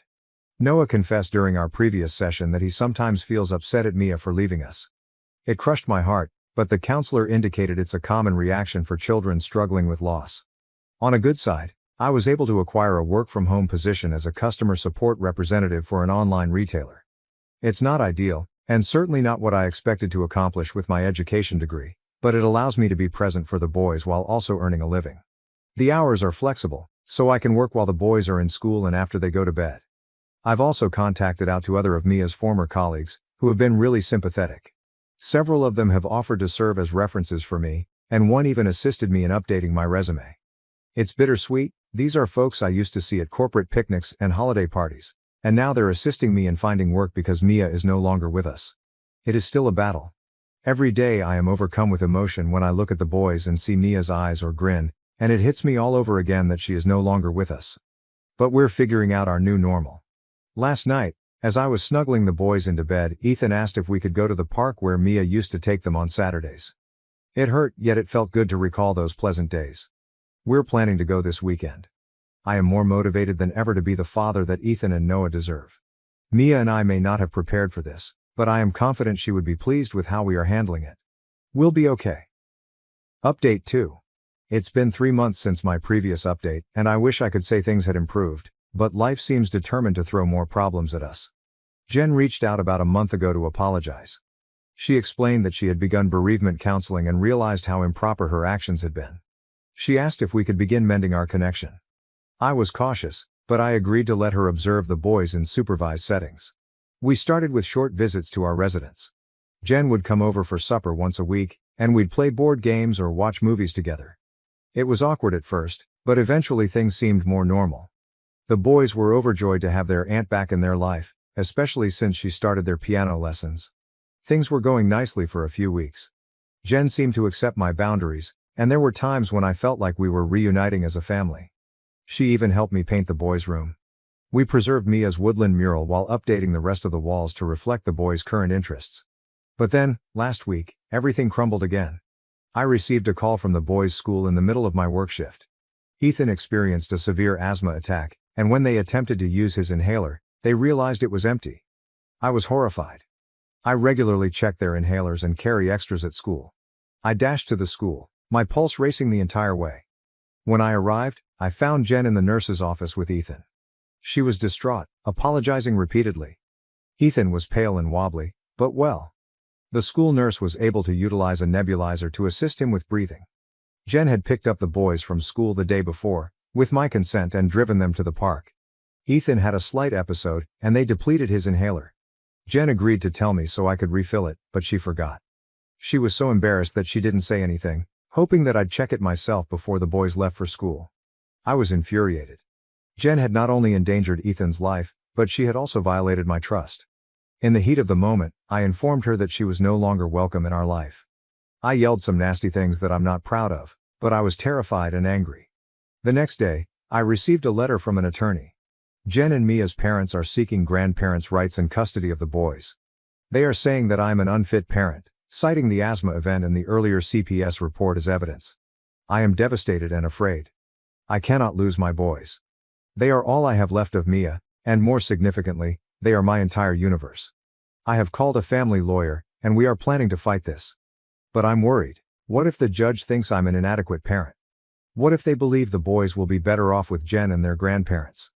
To make matters worse, my work-from-home job is faltering. The company is downsizing, and I'm concerned about losing my income just when I need it most for legal bills. I've started applying for various jobs, but it's difficult to find something that gives me the flexibility to care for the boys. The guys realize that something is wrong. They have been asking about Aunt Jen and why they are unable to see her. I'm trying to shelter them from the legal battle, but it's difficult. Noah has begun to have nightmares, and Ethan's asthma appears to be flaring up more frequently, most likely owing to stress. Last night, I discovered Noah sitting in Mia's old office, gazing at images of her on her computer. He asked me if mommy would be upset with him for missing Aunt Jen. It broke my heart. I sat with him and we went through the images, discussing our greatest recollections of Mia. I told him that mommy would never be mad at him for his sentiments, and that it's okay to miss someone even if we disagree with them. I feel like I'm failing them. I strive so hard to be both a mother and a father, to care for them financially and emotionally, but it never seems enough. I miss Mia more than ever. She would know how to manage it. She always knew exactly what to say to make things better. Mrs. Rodriguez, our neighbor, has been a godsend throughout this. She is a retired teacher who lives next door and has been helping me with the boys after school. She has offered to testify on my behalf if the custody matter proceeds to court. It means a lot to know that someone notices how hard I try. I'm not giving up, however.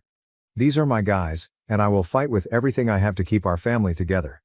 I only hope this is enough. Update 3. It has been 6 weeks since my last update, and I'm relieved to report that things have finally improved. The custody struggle between Jen and Mia's parents went to court. It was a tough process that took several days. I had to sit there and listen while Jen and her lawyer branded me as an unfit parent, pointing out every mistake I had made since Mia's death. They discussed the asthma incident, the CPS report, and times when I had been late picking up the boys from school due to work. But my lawyer was fantastic. She helped me remain cool and presented our argument effectively. We had character witnesses, Mrs. Rodriguez, the boys' teachers, and even some of Mia's former co-workers, who testified to how involved I am in the boys' lives, how they are always clean, well-fed and happy. Mrs. Rodriguez's testimony was quite moving. She mentioned overhearing me reading to the boys every night, even when I was fatigued from work, and how she frequently observed us playing in the backyard or doing homework together. We also had evidence of all of my efforts, such as documentation of our therapy sessions, the boys' improved grades, and even a notebook I'd kept to chronicle Ethan's asthma symptoms and treatments. The turning point came when the judge requested to talk with Ethan and Noah alone. I was nervous, but I was confident the boys would tell the truth. When they came out, Noah went up to me and hugged me tightly. The judge did not tell me what they said, but her eyes shone with new comprehension. In the end, the judge decided in my favor. She stated that, while I'm not perfect, I am a dedicated father who does his best in difficult circumstances. She chastised Jen and my in-laws for attempting to bully me through the judicial system rather than working together to benefit the boys. The judge ordered Jen and Mia's parents to come to family counseling with us if they want to keep their contact with the boys. They agreed, and we have had 2 sessions thus far. It's been tense, but I'm hoping we can rebuild trust for the benefit of the boys. On the work front, I received unexpected excellent news. One of Mia's former co-workers contacted her with a job offer. It's an entry-level employment at the tech business Mia previously worked for, with flexible hours and the ability to work from home as needed. The compensation is significantly more than my current employment and there is possibility for advancement. I start next month and am both excited and nervous. The guys are doing better too. We've settled into a good pattern and they're becoming more honest about their feelings. Last week, Noah said he was proud of me for fighting the bad guys in court. It made me realize that, despite my efforts to insulate them, they know more than I give them credit for. We still have terrible days. Sometimes I reach for my phone to text Mia about something hilarious the boys did only to realize she's gone. The boys still grieve when they mourn their mother, but we are learning to navigate this new normal together. I understand we have a long road ahead of us, but for the first time in a long time, I am optimistic about our future. Mia would be proud of how far we've come, and I'm determined to keep going for the boys and her memory. Thank you for your continued support along this journey. Your wisdom and nice words have been a lifeline at the most difficult times. We'll be okay. My family kicked me out because my sister falsely accused me of stealing her engagement ring. 3 years later, they discovered it in the garbage disposal. I never imagined I'd be telling this story, but here goes. I'm Elliot, 26 years old, and 3 years ago my life was flipped upside down by a false charge made by my older sister, Gemma, 29. I grew up in a little Ohio town with my parents, John, 55M, and Lisa, 53F, and my sister, Gemma. We lived in a modest 2-story house that my parents purchased when they first married. It was not fancy, but it was home. My father worked as a high school math teacher, and my mother was a nurse at the local hospital. They weren't wealthy, but they made sure we got all we needed. Growing up, Gemma and I were quite close. We'd spend hours playing in our backyard, climbing the ancient oak tree and inventing complicated games.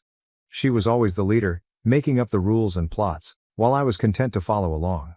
As we grew older, however, things began to alter. Gemma was always an overachiever. She was the top of her class, captain of the debate team, and appeared to thrive in whatever she tried. In contrast, I was more laid back. I performed okay in school, but I was never as motivated as Gemma. As we approached our adolescence, this disparity began to erode our relationship. By the time Gemma left for college, we had grown apart. She attended a prominent university on a scholarship, whilst I stayed local and attended community college.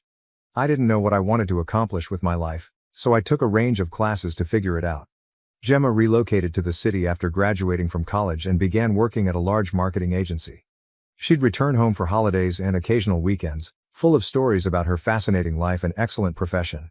I couldn't help feeling inferior in contrast. I was still living at home, working part-time at the local grocery shop, and trying to figure out my next step. Despite our differences, I always assumed Gemma and I were fine. We weren't as close as we had were, but I assumed it was just part of growing up. I had no idea how quickly everything might fall apart. Gemma and her boyfriend, Tom, 31M, were engaged 3 years ago. They had been dating for 2 years, and everyone was ecstatic. Tom was a lawyer from a wealthy family, and my parents idolized him. He proposed with a stunning diamond ring that has been in his family for generations. Gemma was overjoyed and couldn't stop showing it off to everyone. The engagement celebration was a large occasion. My parents brought what seemed like the entire town to our house to celebrate. I recall feeling a little out of place among the rich people Gemma and Tom had invited from the city. I remained close to my old high school pals who were still in town, feeling more at ease with them than with Gemma's sophisticated set. A month after the engagement, all hell broke out. It was Tuesday afternoon and I had the day off work. I was in my room, playing video games and enjoying the quiet house. Gemma was visiting for a week, taking some time off work to begin arranging the wedding with our mother. I heard Gemma return home from a shopping trip with Mom. They were talking and laughing downstairs. I didn't think much about it and returned to my game. Around an hour later, I heard Gemma scream. I ran downstairs to check what was going on, and she accused me of taking her engagement ring. She explained that she took it off while doing dishes and left it on the kitchen counter. When she returned to grab it, it was gone. I was stunned and quickly denied taking it, but Gemma refused to listen. She kept shrieking that I was the only other one in the home, so it must have been me. She mentioned how I was always jealous of her success and how I probably wanted to sell the ring so I could finally move out and accomplish something with my life.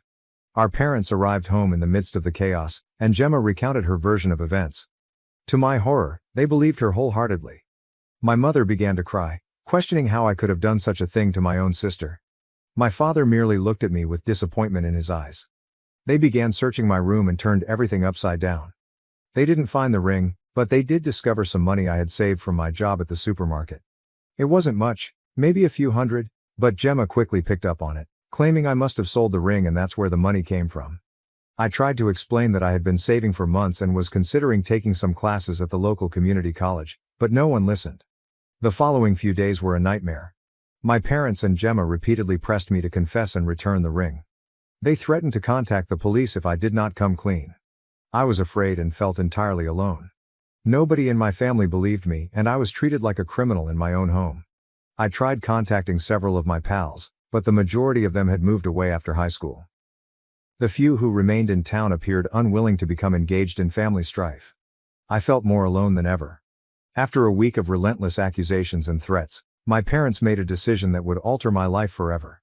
They told me I needed to go. They said they couldn't trust me longer and that I was putting shame on the family. They gave me 2 days to pack my belongings and leave. I was devastated. I had nowhere to go and didn't know what to do.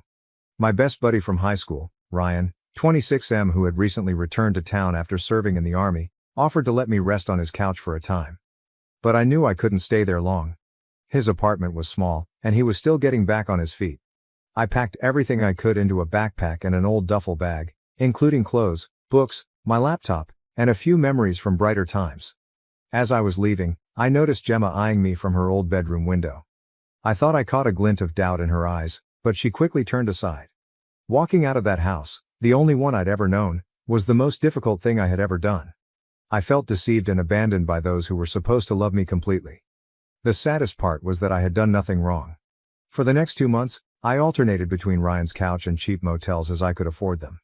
I took on any odd jobs I could find to make ends meet. I've worked as a dishwasher, dog walker, and even spent a few weeks on a construction job. It was a challenge, but I was determined to prove my innocence and succeed on my own. Eventually, I got a solid job at a warehouse on the outskirts of town. The job was hard, the hours were long, but the pay was consistent. The salary wasn't spectacular, but it allowed me to rent a modest room in a shared house with some other warehouse workers. I gradually began rebuilding my life, but the grief of what had happened never went away. I'd lie awake at night, repeating the events in my memory and wondering how they had gone so wrong. How could my family have turned against me so quickly? How could Gemma, who had grown up with me and knew me better than anyone else, believe I would do such a thing? I cut all communication with my family. They attempted to contact me several times in the beginning. My mother would leave heartfelt voicemails urging me to come home and make things right. My father sent a few terse text messages indicating we needed to discuss. Gemma did show up at the warehouse once, but I declined to see her. I couldn't bear to speak with them after what they had done. They were no longer my family. For 3 years this was how I lived. I made new friends at work and in my shared home. We'd hang out after shifts, drink beer, and watch games. It wasn't the life I had envisioned for myself, but it was mine, and I had created it from scratch. I worked hard and was even promoted to shift supervisor at the warehouse. I started attending online classes to learn business management. I was slowly deciding what I wanted to accomplish with my life, but there was always a part of me that was outraged and wounded by what had occurred. I missed my previous life and family, but I couldn't forgive them for not believing me. Every holiday season was challenging. When I saw families shopping together or heard Christmas music, I felt a sense of sadness for what I had lost. Then last week, I received an unexpected email from my father. The subject line simply stated, "We need to talk." The message was brief, stating that they needed to meet with me immediately and that it was regarding the ring incident. At first, I was tempted to dismiss it as I did with all of their previous attempts to reach me. But something made me hesitate. Maybe it was curiosity. Or maybe a small part of me still wanted a conclusion. After arguing with myself for hours, I decided to listen to them. I called my father, and what he said left me stunned. The ring had been found. Gemma had accidentally knocked it into the garbage disposal while doing the dishes. She only recognized this a few days ago, when the disposal began making unusual noises and they summoned a plumber to inspect it. My father claimed Gemma was upset when she understood what had transpired and that I had been telling the truth all along.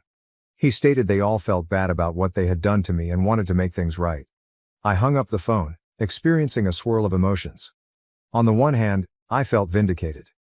I had always told the truth and now everyone knew it. However, I was angry. I was outraged that it took 3 years to find out the truth, that I had missed so much time with my family, and that I had fought alone for so long when I had done nothing wrong. Now I'm at a crossroads. My family wants me to return home. They claim they want to make things right. Gemma has been phoning and messaging nonstop, asking for forgiveness. But I'm not certain I can forgive them. They pushed me out without hesitation. Chose to think the worst of me, and left me to fend for myself for 3 years. Part of me wants to send them all to hell and let them deal with the shame of what they did to me. But another part of me misses my previous life and wonders whether there is a way to rebuild what we've lost. I do not know what to do. Should I give them an opportunity to make amends, or should I continue living the life I've created for myself without them? I'm torn and could appreciate some outside insight on this whole situation. Update 1. It's been a week since my previous post, and a lot has happened. I'd want to thank everyone for their advice and support. It truly helped me go through my emotions and figure out what to do. After much debate, I chose to meet with my family. I believed I owed it to myself to confront them and seek closure, even if I wasn't convinced about reconciliation. We decided to meet in a neutral site, a modest coffee shop in the next town over. I chose it because it was far enough from our hometown that we wouldn't run across anyone we knew, yet close enough that anyone could get there without too much effort. I was quite nervous on the day of the meeting. I hadn't seen my family in 3 years, and I wasn't sure what to expect. I arrived at the coffee shop early and chose a table in the corner where we could enjoy some solitude. When they walked in, it was like a hit in the belly. Seeing them after 3 years was intense. My mother burst into tears the moment she saw me. She was older than I remembered, with more gray hair and creases around her eyes. My father appeared weary and tired, his shoulders drooping as if he were carrying a huge weight. Gemma couldn't look me in the eye at first. She appeared smaller and less confident than the sister I recalled. We sat down, and for a time, no one knew what to say. They all started talking at once, with apologies falling out. My parents said they had failed as parents by not trusting me and kicking me out. They admitted that they had regretted their decision every day since, but pride and humiliation had prevented them from reaching out sooner. My father, who had always been a man of few words, Talked for hours about how he had repeated those days in his head, trying to figure out how he could have been so blind. He claimed he had always prided himself on being fair and reasonable, but that emotion had clouded his judgment when it counted the most. My mother, through tears, told me how she had preserved my room exactly as I had left it, hoping that one day I would return. She stated she would wake up in the middle of the night, thinking she had heard me coming home, only to realize what had transpired. Gemma burst into tears, stating she would never forgive herself for accusing me and damaging our relationship. She mentioned how she had always looked up to me when we were youngsters, even though I was younger. She admitted that she had been so preoccupied with her own life and troubles that she had lost sight of what was truly important. As they talked, memories of our childhood came flooding back. I remembered how Gemma stuck up for me when I was bullied in middle school. I reflected on all the times we had laughed together, exchanged secrets, and supported each other during difficult times. It made the betrayal hurt even more, but it also reminded me of the fantastic times we'd had. I heard everything they said, but I couldn't bring myself to forgive them just yet. The anguish and resentment from the previous 3 years were still too raw.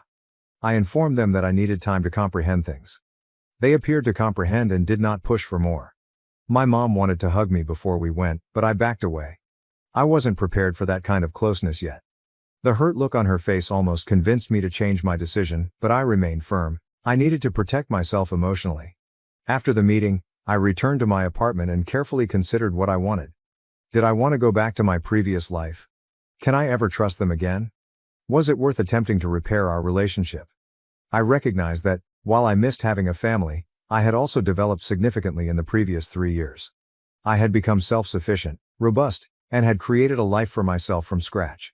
I wasn't the same person they'd kicked out 3 years before. I reflected about my warehouse work, my online education, and the friends I'd made.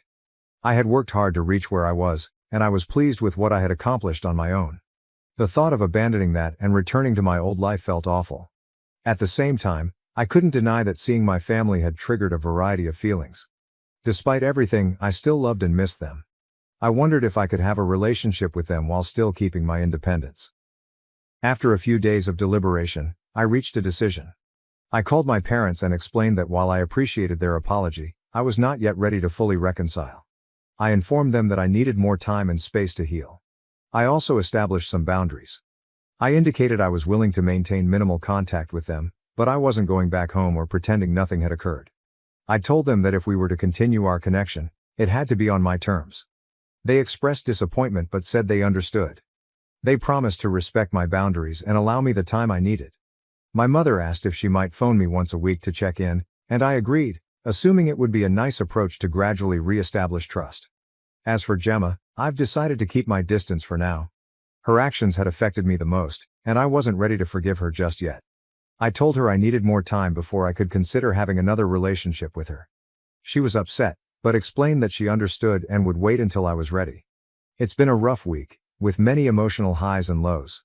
I've had moments when I questioned my decision, wondering if I'm being too harsh or if I'm passing up an opportunity to reunite with my family. But then I recall how quickly they turned on me, and I realize I'm doing the right thing by taking things slowly. I've also started researching therapeutic possibilities. Many of you suggested it in the comments, and I believe it would be beneficial to have a professional to speak with while I navigate this tricky situation. I've never been to therapy before, so I'm a little nervous, but I think it could be beneficial to me. For the time being, my primary focus is on my job and studies. I have a huge project coming up at work, and I'm determined not to let all of this family drama distract me from my goals. I am also thinking about moving to a better apartment. I've been saving, and I think I'm ready for a place of my own without roommates. Thank you again for your support. It's comforting to know that there are individuals out there who understand and care, even if we've never met. I'll provide an update if anything substantial changes. Update 2. It's been almost a month since my last update, and I'd like to share some developments. I've been sticking to the boundaries I've established with my family. We've had a few phone calls and text messages, but nothing particularly intense. It's been okay, awkward at times, but not as painful as I expected. My parents have mostly respected my wishes. They check in every now and then, but they don't ask for more than I'm prepared to provide. I can tell they are working hard to rebuild trust, but it is a slow process. My mother calls once a week, as we promised. These calls were strained at first, with extended silences, but they are becoming easier. We usually discuss neutral issues, such as her employment at the hospital, the weather, and my online education. It's not much, but it's a beginning. My father has been sending me short emails, usually simply to check in or share something he thinks I'd be interested in. Last week, he forwarded me an article about a new business launching in our hometown. It was a little gesture, but it reminded me of how he would clip newspaper stories for me. When I was younger, Gemma struggled with the barrier I'd created between us. She sent me many long, emotional texts apologizing and pleading for the opportunity to make things right. I responded simply, stating that I need more time. It's difficult, but I'm holding firm on this. I know she's hurting, but I'm not prepared to deal with her feelings on top of mine. The big news is that I have started treatment. I discovered a counselor that specializes in family trauma, and we've had a few sessions thus far. It has been difficult to bring up all of the grief from the past, but I believe it is helping. My therapist is assisting me in resolving my anger and trust issues, as well as providing me with strategies for setting good boundaries. In our last session, we discussed how the incident with the ring was more than just the accusation, but also years of feeling like I didn't measure up to Gemma's accomplishments. It's made me recognize that there were difficulties in our family dynamic long before the ring incident and that healing will require addressing those as well. One unanticipated result of all of this is that I've become closer to my pals, particularly Ryan. They've been extremely supportive throughout the entire ordeal. Ryan even offered to accompany me to any future family meetings for moral support. It's taught me that family is more than just blood. It's about who supports you when things go rough. Work has been a welcome distraction. I've poured myself into my career and even received a modest promotion. I'm now in charge of inventory management for my shift, which means additional responsibility and a minor pay increase. It is nice to have something pleasant to focus on. In terms of my living situation, I've decided to stay where I am for the time being. It's not much, but it's mine and symbolizes the independence I've worked so hard for. My parents offered to help me find a better place, but I declined. I have to do this on my own. However, I began to carefully consider choices for furthering my studies.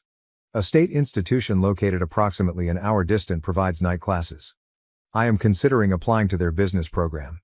It would be a significant move, but I believe I'm prepared for it. Overall, I'm taking it one day at a time. Certain days are harder than others. There are times when I mourn our easy connection as a family, but then I recall how fast they turned on me, and I realize I can't rush this process. My therapist thinks it's good to have mixed feelings about everything. She encourages me to be patient with myself and not feel obligated to forgive before I'm ready. We're working on techniques for dealing with upcoming family gatherings and holidays, which are making me more apprehensive than I'd like to admit. For the time being, my priorities are recovering and creating a life I can be proud of, with or without my family. It's not easy, but I'm positive about the future. I'm learning that it's all right to put myself first, and that creating boundaries does not make me a horrible person. Thank you for your continuing support. Your comments and messages have provided me with strength during this process. It's comforting to know I'm not alone in coping with familial issues like these. Update 3. It's been 6 months since my original post, so I thought it was time for a last update. A lot has changed during the last few months. The biggest news is that I've decided to relocate to a different place in search of a new employment opportunity. It's a significant advancement in my profession, and I'm looking forward to the new opportunities. The job is with a logistics company, and the work is comparable to what I did at the warehouse, but on a much larger size. It's a management role, which I've been working toward for a while.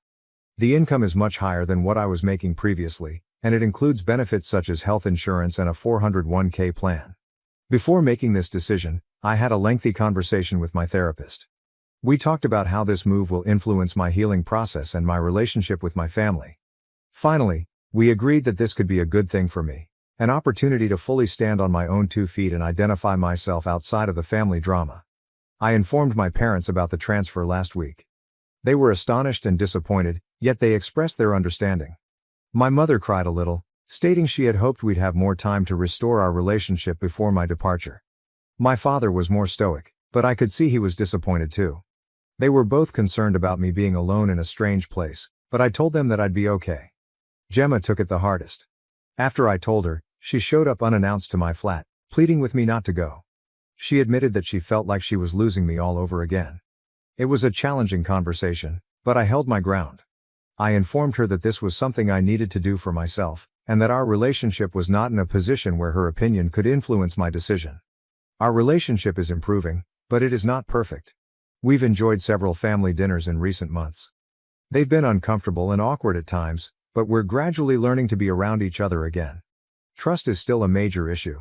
I sometimes question their motives, wondering if they truly believe what they say or if they are simply attempting to relieve their guilt. My therapist has been crucial throughout this. She has helped me analyze my emotions and create boundaries. She has emphasized that forgiveness does not imply forgetting or pretending that the trauma never happened. It's about letting go of my anger in order to find peace of mind. I've taken that to heart. While I don't believe I'll ever forget what happened, I'm attempting to forgive my family. Not for their sake, but for mine. It was hard to carry around all of my anger and bitterness, and I'm ready to let it go. As I prepare for this relocation, I've been thinking about everything that has transpired. 3 years ago, I thought my life was finished. I'd lost everything, including everyone I cared about. But now I see how much I've learned from that experience. I'm stronger, more independent, and have a better understanding of my own worth than I ever had. I don't know what the future holds for me and my family.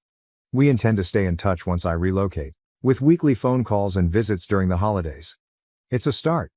Perhaps, with time and distance, we will be able to create something new. For the time being, my attention is focused on the future. I'm excited about my new work, the new city, and the opportunities that await me. I've started looking for apartments online and researched the region where I'll be residing. It's a mix of excitement and trepidation, but I'm largely looking forward to this next chapter in my life. Whatever happens to my family, I'm confident I'll be okay. I've shown to myself that I can deal with whatever life throws at me, and I've learned the value of surrounding myself with people that believe in and support me, whether they're related or not. Am I the asshole for telling my sister I don't know if I love her after finding out about her 5-year affair? Original post. My sister, 32, moved in with me because she got pregnant 5 months ago from what she claimed was a one-night stand. I love my sister, so of course, I took her in. My husband is overseas for 6 more months, so it was nice to have her around because I care about her very much. On Monday, I came home and saw my sister and a strange woman in a screaming match on my doorstep. I obviously didn't know what was happening, but I saw the woman poking my pregnant sister's shoulder, so I intervened. I sent my sister inside, and she begged me to send the woman away. I didn't understand what was going on, but I wanted the altercation to end for everyone's sake, so I told the woman as much. Then she started screaming, asking me if I was also sleeping with her husband. I was like. And then she basically revealed that my sister had been having an affair with her husband for 5 years. 5 years. She had everything printed out, chats, photos, emails, receipts. It was disturbing to see, and I didn't want to go through it all. But a few things were established. My sister knew about his wife. She knew she was the mistress and liked it. This woman was a stay-at-home mom to their 4 kids, one of whom has a severe disability from a car accident. Her husband knew about my sister's pregnancy and even took her on a baby moon to celebrate it. The affair had been going on the entire time, with my sister believing he would eventually leave his wife for her. My sister had fully embraced the role of being the other woman, and was emotionally invested in their relationship, despite his repeated lies about leaving his wife. I told the woman I was very sorry and that I obviously didn't know, but I asked her to leave because this wasn't going anywhere, and I didn't want the neighbors to call the police. She was furious but gave me her number on a post-it, begging me not to let her husband stay at my house. I assured her that no man was stepping foot in my home. My sister was begging me not to believe the woman, calling her a vindictive ex-wife. I told her, all right then, let's look up the marriage online. Let's see if a motion for dissolution of marriage was ever submitted. We fought hard. My sister kept saying I would never understand and that they loved each other, but he just couldn't leave his wife, blah blah blah. I called her dumb and naive. The next day, I told her she could stay here because I didn't want her to become a financial burden on that woman in any way, but I also told her that right now, I didn't want to engage with her. My sister asked me if I still loved her, and I told her honestly, right now, I can't say I do. I will always help my nephew and not endanger you, but I can't like you because you've shown me you're not a trustworthy person. I told her I didn't trust her not to try anything with my husband, and I didn't trust her with anything at all, so I made her sign a tenants agreement. She's been begging me to forgive her, and I told her there's nothing to forgive. I just don't know who she is anymore. AITA some of OOP's comments. Commenter, NTA, you need to make sure she is out of your home before your husband comes home, because you are right, you cannot trust her. OP, I wouldn't worry. I trust my husband 100%. Not my sister anymore though. I already told him and asked if she ever did something and he said no. Commenter, NTA, your sister's behavior was vile and inexcusable. That poor woman and her children. Her husband is an absolute POS. OP, I said the affair started 5 years ago, right? Now guess when she wife and the kid got into an accident that left the kid disabled. Commenter, and your sister knew? She's a despicable person and I'm amazed how strong you are for still keeping her housed with you NTAOOP. She met the flicking kids. Took them to the zoo with the bastard commenter. Wow, that is severely ballsy. OOP. She wanted them to get to know her so she could hop right into the mom role as soon as he divorced his wife. Yeah, right. OOP's parents. They died 7 years ago. Commenter. You should ask for pics so you know what this guy looks like, and arrange to get outdoor cameras at the least so your sis isn't sneaking him around when you're at work. It should be grounds for eviction if she does allow him around. OOP, I saw him in the pictures his wife showed me. Also I work from home ATM. So no dice why OOP lets her live with OOP. One of my reasons is that I don't want her to get an apartment on his dime when that money should go to his kids. Also, my nephew doesn't deserve to be born homeless. OOP expands. She pays me no rent. So if he gives her money there is nothing that I can do. But living on his dime in an apartment he would pay for and possibly put in his name. Dangerous. Commenter. Just curious, what does your husband say about this situation? OOP. He said that it is very disappointing she turned out to be like that and said that it is difficult to trust her as she proved to be such a good liar. She is the one who helped me with the tenancy agreement and all. Commenter. Downvoted? Yeah, that whole thing might just be so that she has tenant rights so that she can try to ruin your fucking life. OP, listen, you don't know which country I'm from. We got legal help and did this together with someone that actually has a clue. We saved our asses like this. If not that, would be akin to squatters' rights in the US. Commenter. OP, what are you going to do once the baby is here? Assuming the dad wants to be in the kid's life at least somewhat, I think it's unreasonable to ban him from the house. OOP, if she wants him there she can get her very own apartment. If she still wants to stay and save up for the baby she has to adhere to my house rules. She is free to go and see an outside. To another commenter. I put up my rules. If she wants to stay she has to adhere to them. She has been told. She still has 4 months to make that decision. If she wants him physically with her after birth she can do that. But not in my house. How the wife got OOP's address. She got the address from BIS phone update post. First, I'd like to clarify a few things. I am not going to tell my sister to get rid of the baby, that's not my place, and I would never suggest such a thing. Also, I am not going to install tracking software on her phone or demand access to all her devices. That's invasive and wrong. I've been thinking a lot, and while I can't say that I don't love my sister, it's very hard to feel that love right now. I don't know who she is anymore. It's not just that she lied to me, it's what she did and how convinced she is that she was justified because they were in love. She's brought chaos into my home that I opened up to her. I'm deeply disappointed in her, and I just don't like her at the moment. I'm letting her stay with me because I don't want her to become dependent on him. I don't think he's a good man either, and as a social worker, I've seen these scenarios too many times. My sister is already deluded. I don't need to open the door to a dependency that's also financial. Now, on to the update.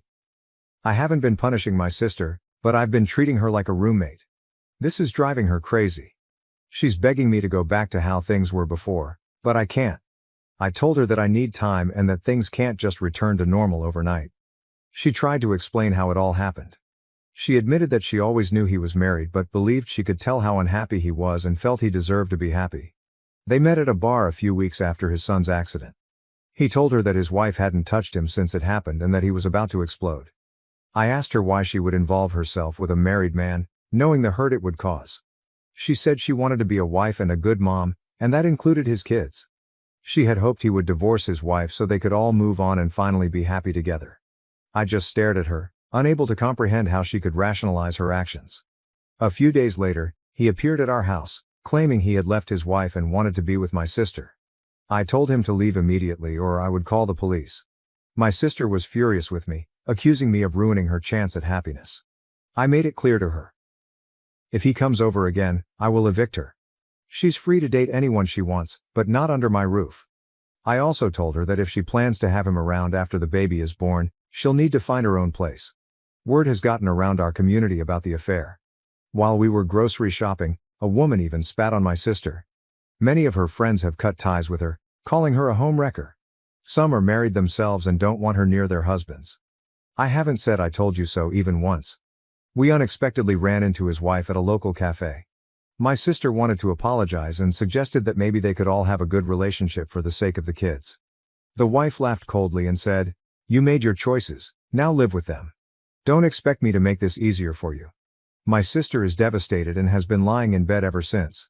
I'm taking care of her physical needs, making sure she eats, stays hydrated and attends her prenatal appointments, but I can't bring myself to comfort her emotionally. I just don't have it in me right now. OOP's comments. Commenter, is your sister mentally sound? She seems to be living in a fantasy world. NTA OOP, I don't think she is having a psychotic break. I think she is in too far, and now that she has destroyed her life, she is trying to make it work. Commenter, to get in this far she can't be a good person, and neither can he.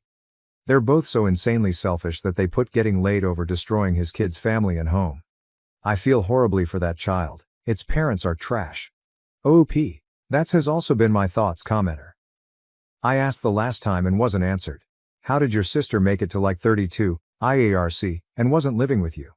Was she working? Why did she immediately stop working the second she found out she was pregnant? If she didn't, why did she give up her apartment and move in with you? A 32 years old living alone had some way to support herself, and people don't just quit their jobs overnight because they got pregnant unless it's because they are in a stable relationship and the partner was willing to support them, in which case again moving in with you would not be necessary. You talk about not being financially dependent on him, but now she's financially dependent on you? Why would you agree to allow her to become financially dependent on you, and why would you accept the cost of caring for an adult and her child just because it's your sister? If she is not working, she should absolutely not have the kid, and you should absolutely not be bearing the brunt of her bad decisions. OP, I had quite a few, so I don't believe I read yours. Or at least not fully. I answered someone who asked something similar. Yes, she has a job. She moved in with me to save up for her baby. She is on maternity leave. Her job is not super high paying. I am not responding to the rest of the comment as it seems more aggressive than helpful. To a downvoted comment saying that's not how maternity leave works in the US, good thing we are not in the US. Neither the UK. To another, ruder commenter. Yeah, you get 100% of the pay for 6 months, after that 80% or something like that for 6 more months, and I think 50% if you go over a year.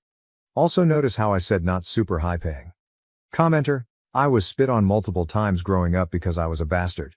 I received a lot of hate because my brother was an unwed teen mom. Random people, teachers, churchgoers, a good chunk of the so-called family. Small towns suck more than I can say. OP, they go pretty hard in the name of Jesus. Hypocrites of you ask me when asked where OP lives, I won't say. But we are quite religious here. Old women think they are the law and all that. Commenter, holy shit, someone spit on her? What are you people, Amish? OP. Catholic commenter.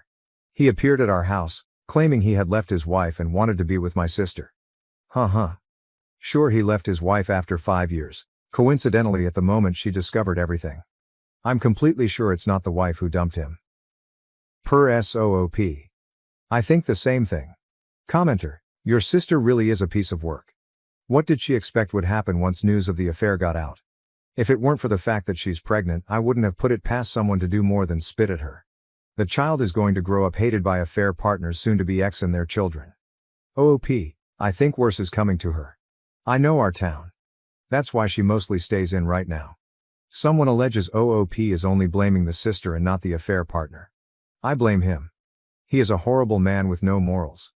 He couldn't even wait for his son to be out of the hospital to start an affair because his ballpark wasn't getting scratched by his wife, who was also in the accident. I hate him. I hate him so badly that I resent that he exists. But he is not in my life. I didn't know him. He has no cards in my game. I am so mad at my sister for not fucking up her life but also bringing chaos in mine after I opened my home to her. I am mad she lied to me for 5 years, but most of all, I am disgusted with her horrible selfish actions. She wasn't lured into this. She knew from the beginning that she was a mistress.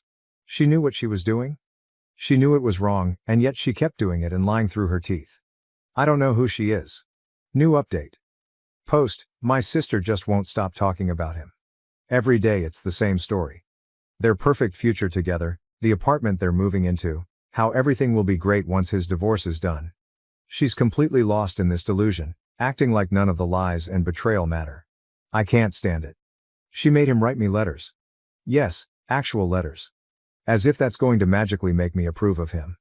She leaves them around the house, thinking that if I just read them, I'll suddenly understand how sorry he is and how much he loves her. I haven't responded to a single one. It's ridiculous. I told her over and over that I don't want anything to do with him, but she keeps pushing, as if she can wear me down. It's beyond frustrating. Then came the talk of moving in together. She sat me down and asked for my blessing, telling me how important it was to her that I support their relationship. She actually wanted me to meet him, to give him a chance. I couldn't believe what I was hearing. That's when I drew the line. I told her flat out, if she moves in with him, I'm done. I told her I would go low contact, that I wouldn't be part of their life and that she's on her own if she goes through with this. If she wanted my support, she had to leave him, full stop. For a moment, I thought she was finally getting it. She showed me screenshots from his ex-wife. The ex had pretended she wanted him back, and this guy fell for it immediately. He told her how much he missed her. How my sister was a mistake. How he wanted to fix things with his family. My sister was crushed. She came to me with the screenshots, crying, and I thought, for a couple of days, that maybe, just maybe, she would finally see him for who he really is. I was hopeful.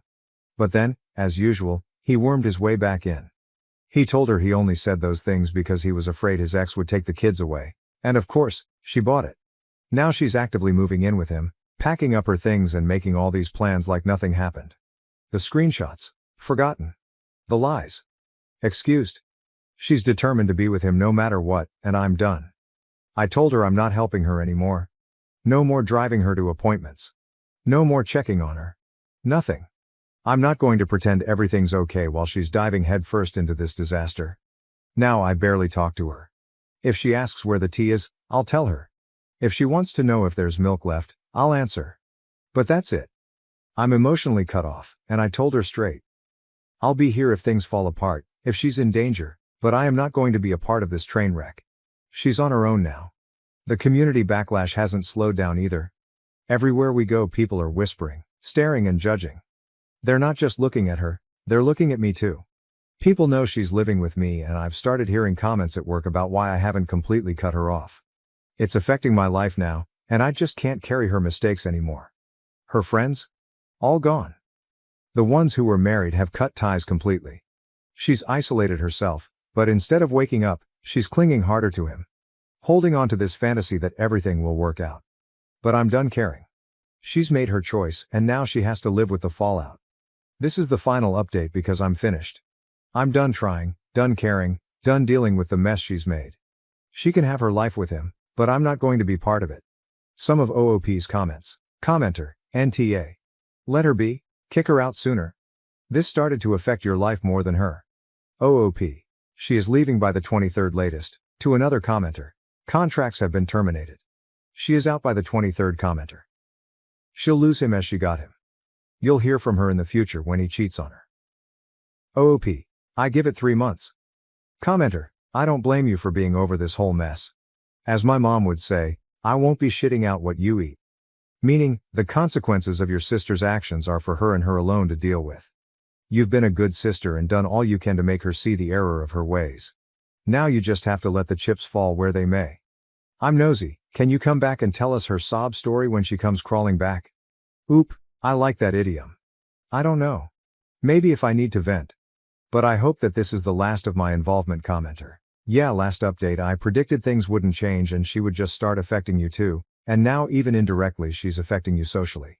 So I know she's not gonna leave without you kicking her out. Hopefully you see that sooner than later. Good luck. OP. I think she is thrilled about leaving to finally be with him. LOL.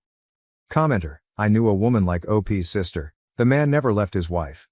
He never got a place with the woman I knew. She's alone, he's still with his wife. OOP. I don't think his wife is taking him back. Commenter. NTA. Your sister is reaching rock bottom, it's now up to her to get out or go further down. It's pathetic she can't face reality, maybe because she intentionally lost everything and everyone because of her selfish choices. For your sake it's best to maintain low to no contact. OOP. It's sad for my nephew. But he has 2 parents now. I am concentrated on my life now. OOP's final thoughts. Commenter. When it happens come back and tell us please. I want to see how things will fall apart. Don't delete your account, keep just for this, please.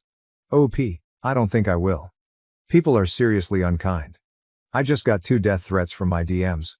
One for being a shifty sister and the other for housing a homewrecker. My husband asked me to flash road workers. I did and he became furious and pushed me out of the car. Was he being a jerk? Original post. Been together 10 years, married for 6. The last 2 or 3 years he's started to show less and less interest in me. He does subscribe to a couple of OnlyFans accounts, which I'm not bothered about as it's no different to porn, so I know he still has sexual urges. I've tried talking to him a couple of times about this and told him I'm getting bored and frustrated and he knows I'm willing to try anything sexual, so if there's anything he wants to do to get him motivated, I'll try it.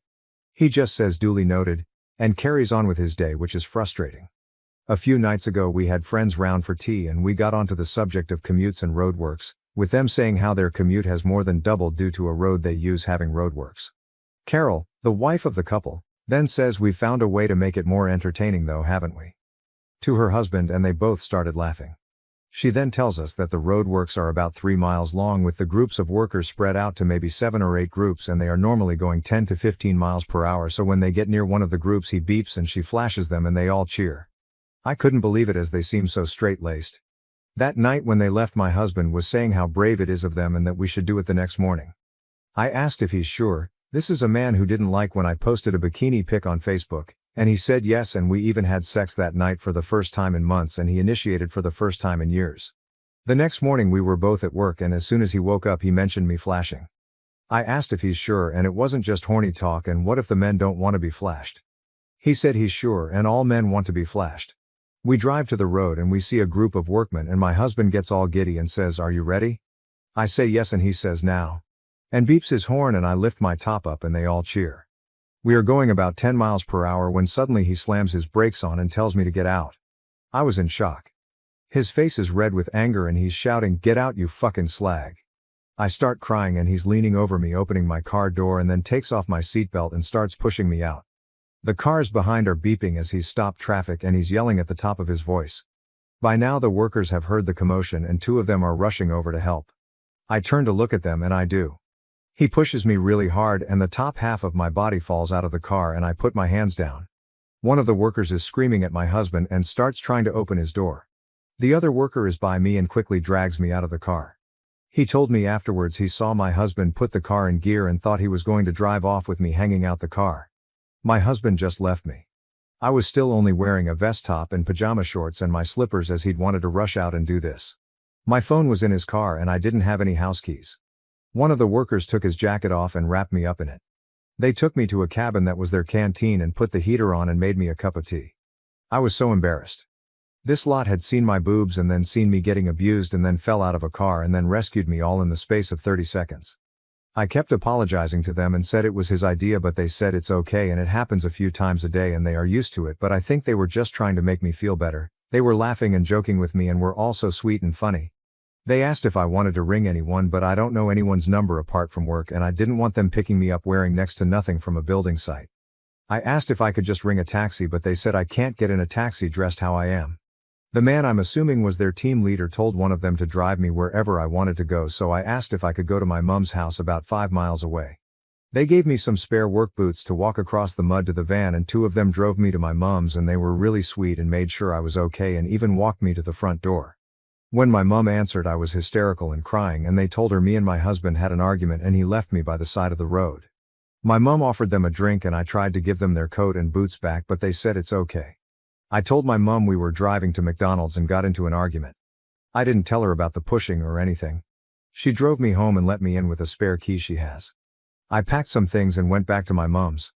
My husband had been home as my phone was on the table. In the 5 days since, he's been ringing me non-stop saying he's sorry and he doesn't know what came over him. He said he heard someone shout, "Nice pair," and it made him angry.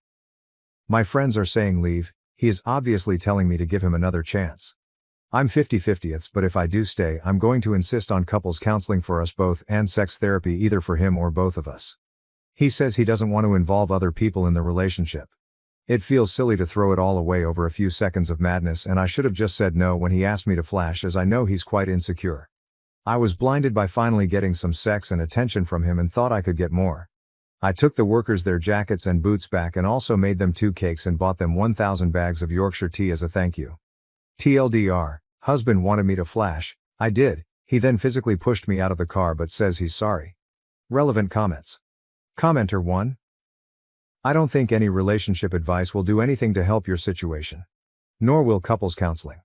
This is definitely the sort of situation where couples counseling will only escalate problematic abusive behavior. What you need, quite frankly, is a divorce lawyer. OOP, that's the thought that's becoming more prevalent in my mind. I took pics of the bruises and scuffs on my arms and legs afterwards, and I kept looking at them and thinking, what would I say to anyone else who showed me them? Commenter 2, you sound codependent on him and do everything he tells you to do to please him, because you are terrified that he will leave you. Now you are in a situation where you did what he told you to do, but he ditched you anyway. He left you on the side of the road to the mercy of strangers that you just flashed with nothing on you. That was very dangerous, and it makes me question if he wanted something to happen to you. This relationship isn't safe for you anymore, and that probably will be for some time. He's abusive. He doesn't want to do couples counseling, because he knows what they would tell you. It isn't wise to do that with him anyway, because all that therapy is going to teach him are more weak points for you to take advantage of. Look for therapy for yourself. You know that he doesn't love you, that's why you accept all these behaviors of him. You can't make him love you by accepting his disrespect. You need to leave. It won't get better, it will get worse. Update. I took people's advice on this sub and a couple of others and rang the police to report the attack. I spoke to the workers beforehand who said they'd back me up. They arrested my husband and then released him on bail but told him he couldn't stay at my house, so he's gone to his mom's. After the argument, he told all our friends that I had cheated.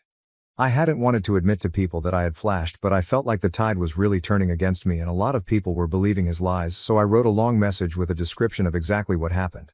Plus pictures of my injuries including scrapes and bruises, plus screenshots of messages he's sent admitting he asked me to flash, and admitting he hit me, although he did blame me, saying if I just got out like he asked he wouldn't have had to do that. A few people apologized, most didn't, but I don't care anymore. I'm back home and he has to answer bail in a couple of months. The police don't sound confident they can get a conviction, but maybe that's how they are supposed to sound. I've spoken a little bit to a lawyer, but I can't really afford anything at the minute in that way. Been a sad few weeks, but an eye-opener, and I don't feel any guilt for getting the police involved or telling people what happened. Just working and keeping myself busy at the moment. TLDR, I informed the police about the assault and he had to leave my house. Relevant comments. OOP on the workers who rescued her. OOP. Luckily the road worker was a big strong guy. He picked me up and got me out of the way like I was as light as a feather. That's the bit that plays on my mind the most. He drove off a split second after I was out of the car and the door was still open. I think in his mind I was still half in the car when he drove off. Can OP go to a safe place and away from her husband? OP, I don't think I need protection.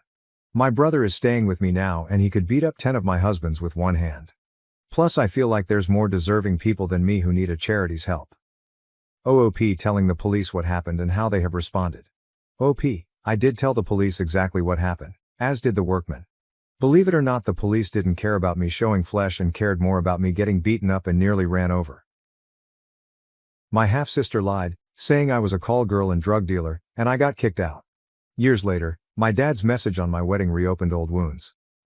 I'm Emma, and I would have laughed a year ago if you had told me that my own family would abandon me. However, that is precisely what took place, and it all began with Leah, my half-sister. Leah has always been dramatic, but I never thought one of her falsehoods would ruin my life. She had to be the center of attention all the time. Even though we were never very close, I made an effort to be a good big sister when I was growing up. Leah was born a few years after our dad remarried when I was 10 years old. She could do no wrong. She was the golden child. She was loved by my father and my stepmother, Margaret, and she understood how to take advantage of it. Leah was skilled at manipulating others, but I was unaware of how far she would go. At first it was subtle. Little remarks about me, such as Emma's acting weird lately, or Emma's been staying out late, would be made by Leah to Dad and Margaret. I'm concerned for her. They didn't give it much thought at first. At the age of 24, I was living alone and attempting to make sense of my post-college life. However, Leah continued to sow doubt, and I was unaware of it until it was too late. My father called me one day. I sensed something was wrong because of the tension in his voice. He said, "We need to talk, Emma. Will you please come over?" Unaware that my entire world was going to fall apart, I went to their house. Margaret appeared to have made up her mind about me when I entered the living room, since she was sitting on the couch with her arms crossed. Leah was also present, but she appeared far too innocent to be the person who had just turned my family against me. Dad wasted little time. I need you to be honest with us about what Leah told us. Do you use drugs? It was so ridiculous that I laughed. What? No, of course not. What is the source of this? Margaret squinted her eyes. Leah reported that during your stay last weekend, she discovered some pills in your room. I went cold. I believed that Leah had not been in my room. Nothing suspicious was ever left there by me. That is untrue. I have no idea what she is discussing. Leah, however, spoke out, her big eyes and phony worry evident. Emma, I have been quite concerned about you, but I didn't want to say anything. I felt you might need help because of the unusual way you've been acting. I gaped in shock as I looked at her. You're telling lies. Never in my life have I used drugs. However, what I stated was irrelevant. The untruth had already been ingrained in their heads by Leah. Margaret and Dad looked at each other, and I knew they trusted her more than I did. The fact that I had never before given them any cause to suspect me was irrelevant. Margaret continued. That's not all. Leah said that you've had relationships with dubious individuals. Are you selling yourself, Emma? It seemed as if someone had hit me. Because of what Leah said, my own stepmother, who had reared me for years, was accusing me of being a prostitute. It was unbelievable to me. No, it's unbelievable that you would even ask me that. Leah is telling lies. Again though, it didn't feel like my words mattered. They were entangled in the web that Leah had spun. Dad continued. Emma, in a softer tone now, as if he wanted to believe me but was unable to. All we want to do is assist you. We must know if you are in difficulties. I'm not having any problems. With tears in my eyes, I screamed. Leah is deceiving you. Leah gave me a wide-eyed stare while continuing to play the innocent victim. I'm only attempting to assist you, Emma. I don't want you to become involved in negative situations like some of my pals did. I was unable to bear to look at her. You're intentionally doing this, I spit out. You wish for them to despise me. Margaret got to her feet. That's sufficient, Emma. We can't trust you unless you can be truthful with us. We must step back, even if we love you. Step back. They were expressing that they no longer wanted me around. That day, I felt numb when I left the house. Leah's falsehoods had caused my own family, who were meant to support me, to turn against me. I was at a loss for what to do. My mother lived across the nation, and although she believed me, there wasn't much she could do from such a distance. Worst of all, Leah continued to embellish her lies. She began spreading tales about me being a drug addict across the town. After hearing the rumors, my supervisor fired me because he didn't want an untrustworthy employee. My friends stopped phoning, and I felt even more alone. I lost everything because of Leah's lies, my reputation, my career, and my family. She was enjoying the attention as I was in a downward spiral. Whenever I attempted to approach her, she reframed the situation so that I appeared to be the unstable one. When Dad contacted me again to inform me that they no longer wanted me around, it was the last straw. It's best if you stay away, Emma, until you can get help. You must not be around Leah. She has endured enough. Had enough? In their perspective, Leah was the victim, even though I had lost everything. I was finished.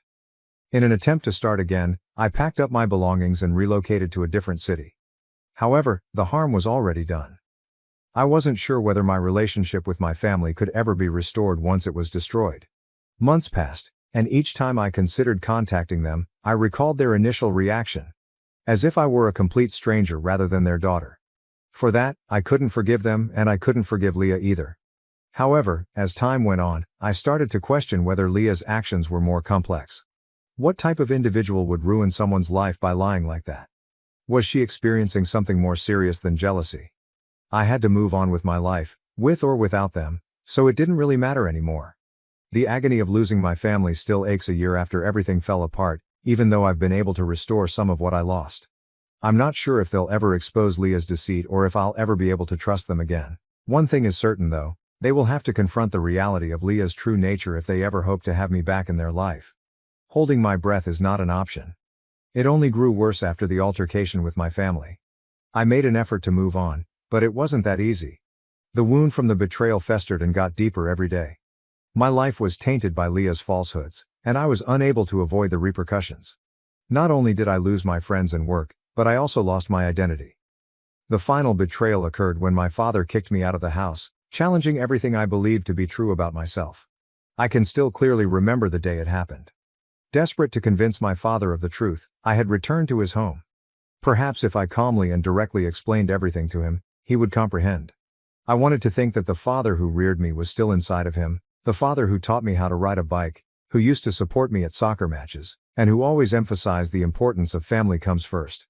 I wanted my father to be like that again. However, I could feel the tension in the air as soon as I went through the door. Margaret was sitting with her arms folded in the kitchen, looking at me as if I were a nasty object that needed to be removed. Naturally, Leah was not present, but I knew she was there, most likely listening in the background while she waited for everything to fall apart the way she always desired. With a harsh expression on his face, my father stood at the kitchen counter as though he had already decided before I had a chance to say anything. I said, attempting to speak steadily, "Dad, we need to talk. You must hear my side of the story." The hush that followed his delayed response was oppressive. My heart was thumping louder in my throat with every second that went by. He sighed at last. "Emma, I'm not sure if I have anything more to say. You've been granted time. We have attempted to assist. You haven't assisted me at all." With a trembling voice, I shot back. "All you've heard is Leah. I can verify that everything she has told you is false. Just listen to me, please." I could feel Margaret's judgment stabbing me as she shook her head.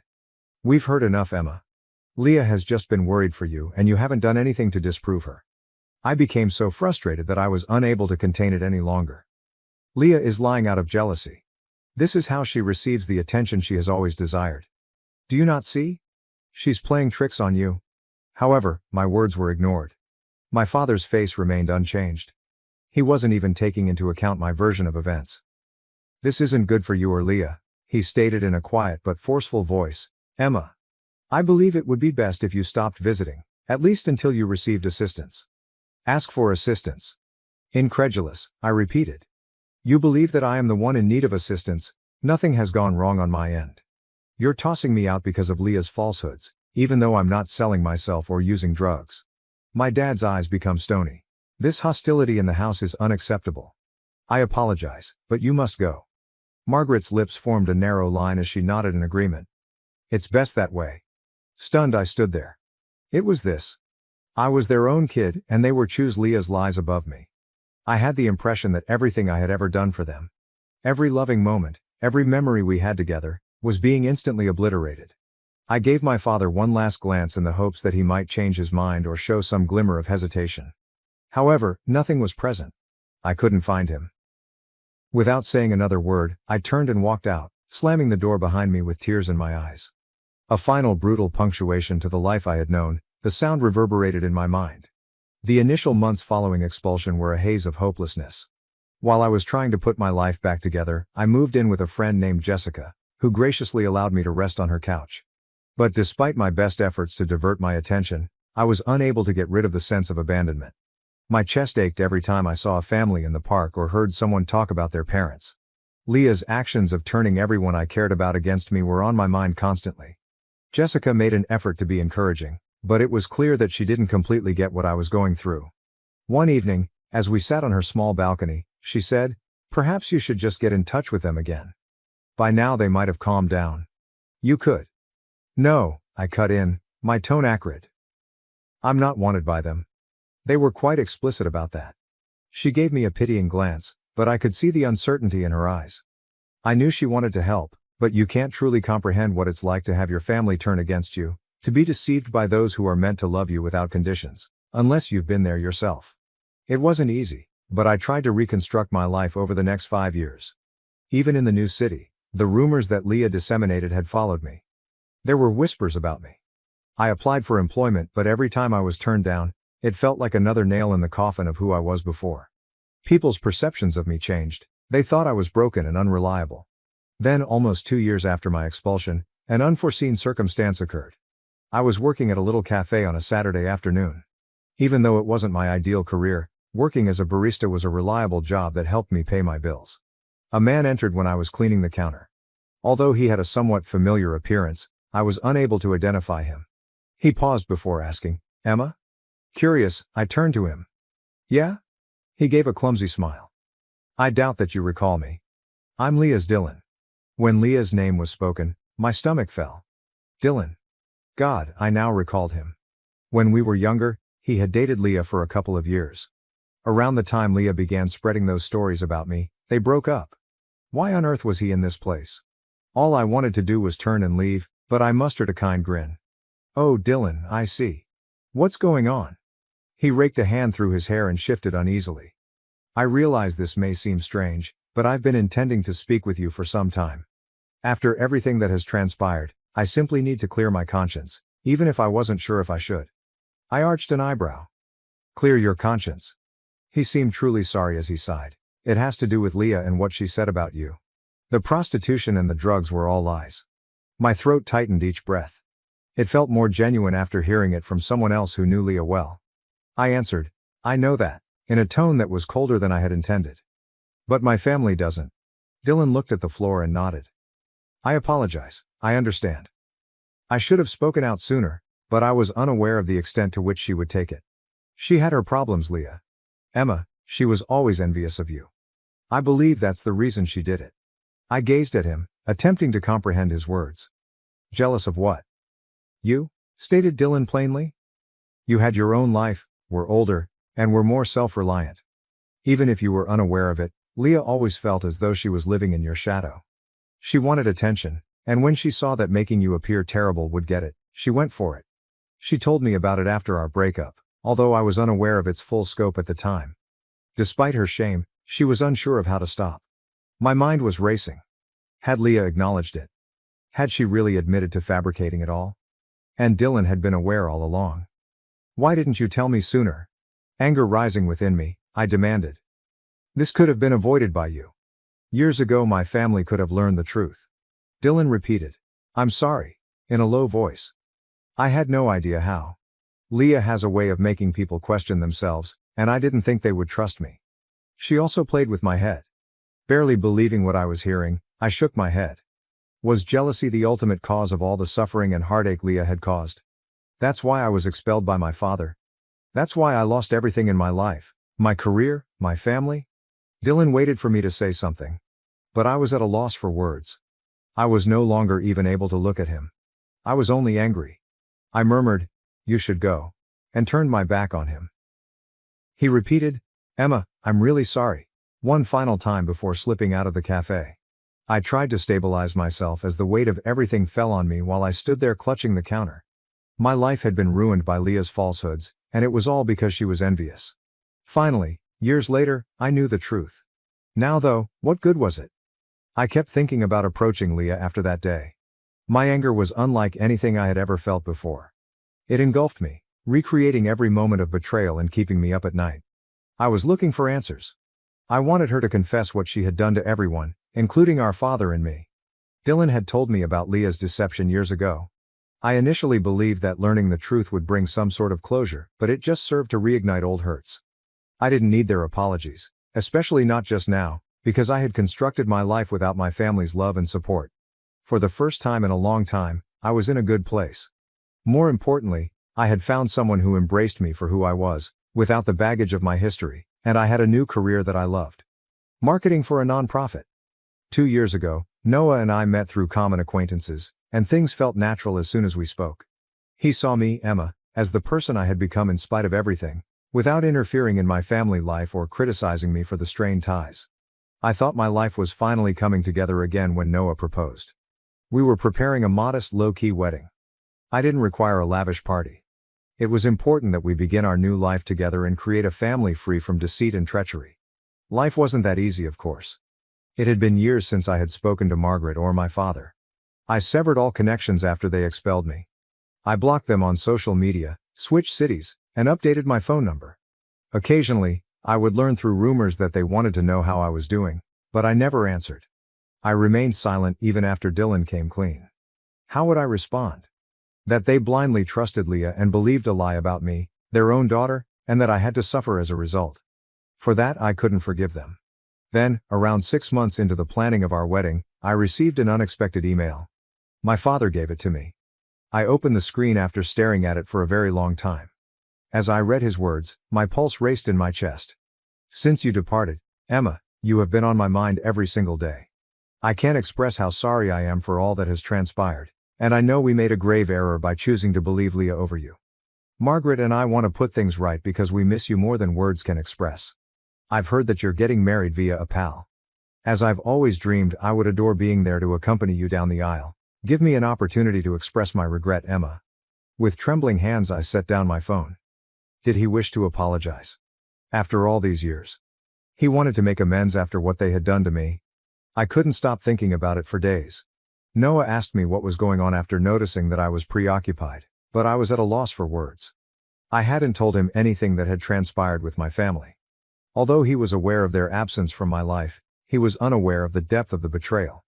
It felt almost like another lifetime since I had buried it so deeply. I finally sat Noah down one evening and told him everything, including about Leah, my father, and Margaret, and how they had abandoned me when I most needed them. I informed him about Dylan's confession and how I still couldn't forgive them despite knowing the truth. With a contemplative expression on his face, Noah listened patiently without pressuring me to make a choice. There is nothing you owe them, he added quietly. You are free to choose not to have them at the wedding. Emma, this is your day.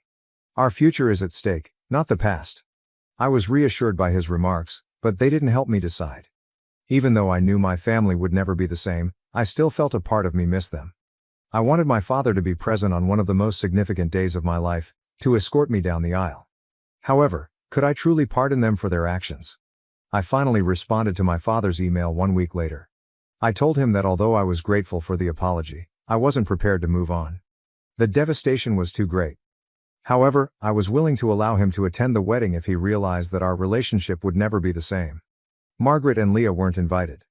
There was no negotiating that. My phone rang 2 days after I sent that email. Even though I didn't recognize the number, I felt compelled to take it up. My father's voice was tremulous and emotional as he said, Emma. At first I remained silent. I waited for him to say something, just listening. At last, he said, I received your email. I'm thrilled that you'll allow me to attend the wedding, but I must beg.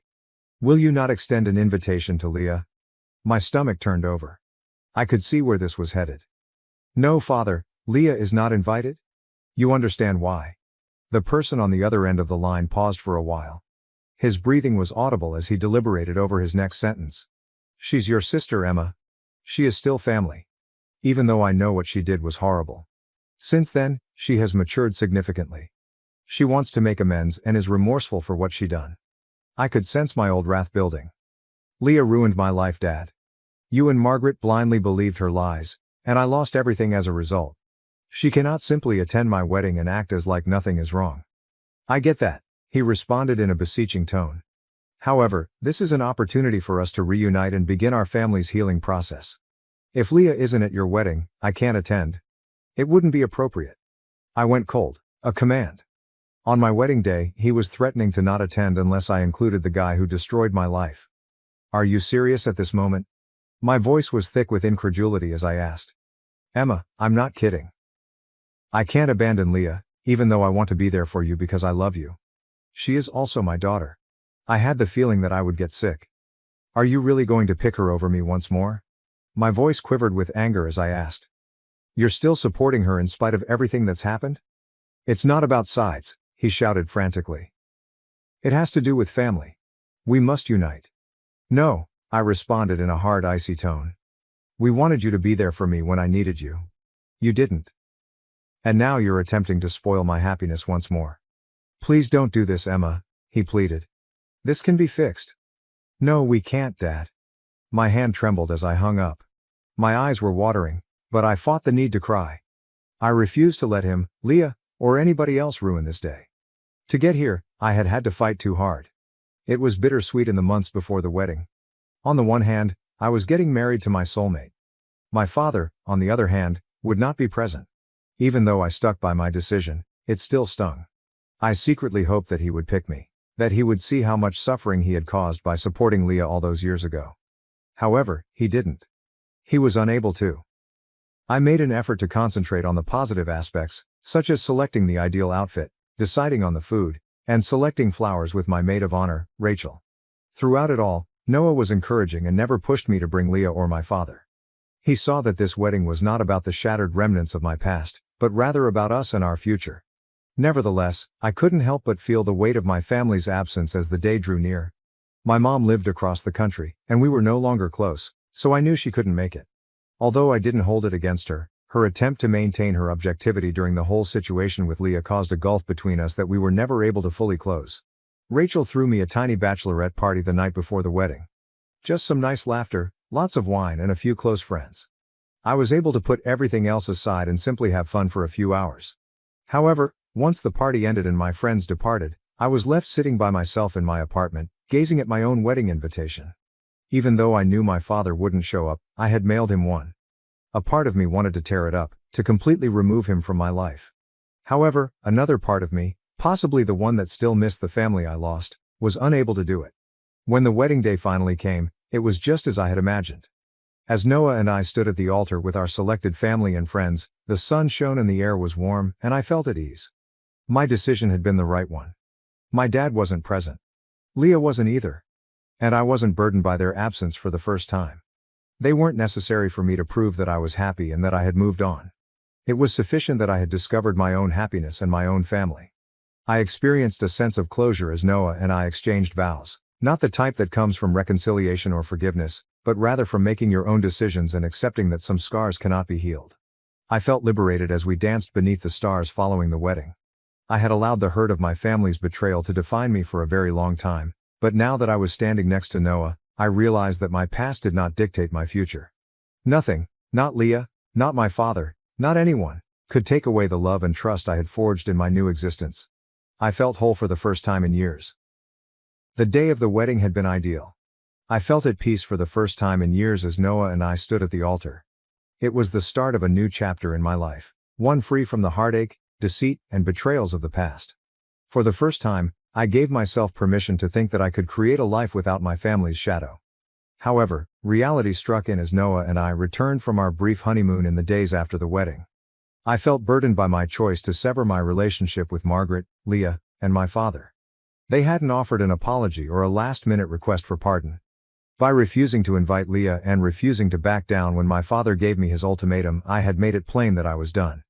However, after you make those choices, the world doesn't end. Individuals change, and occasionally they spiral. 2 months or so after the wedding, I received a call from an unfamiliar number.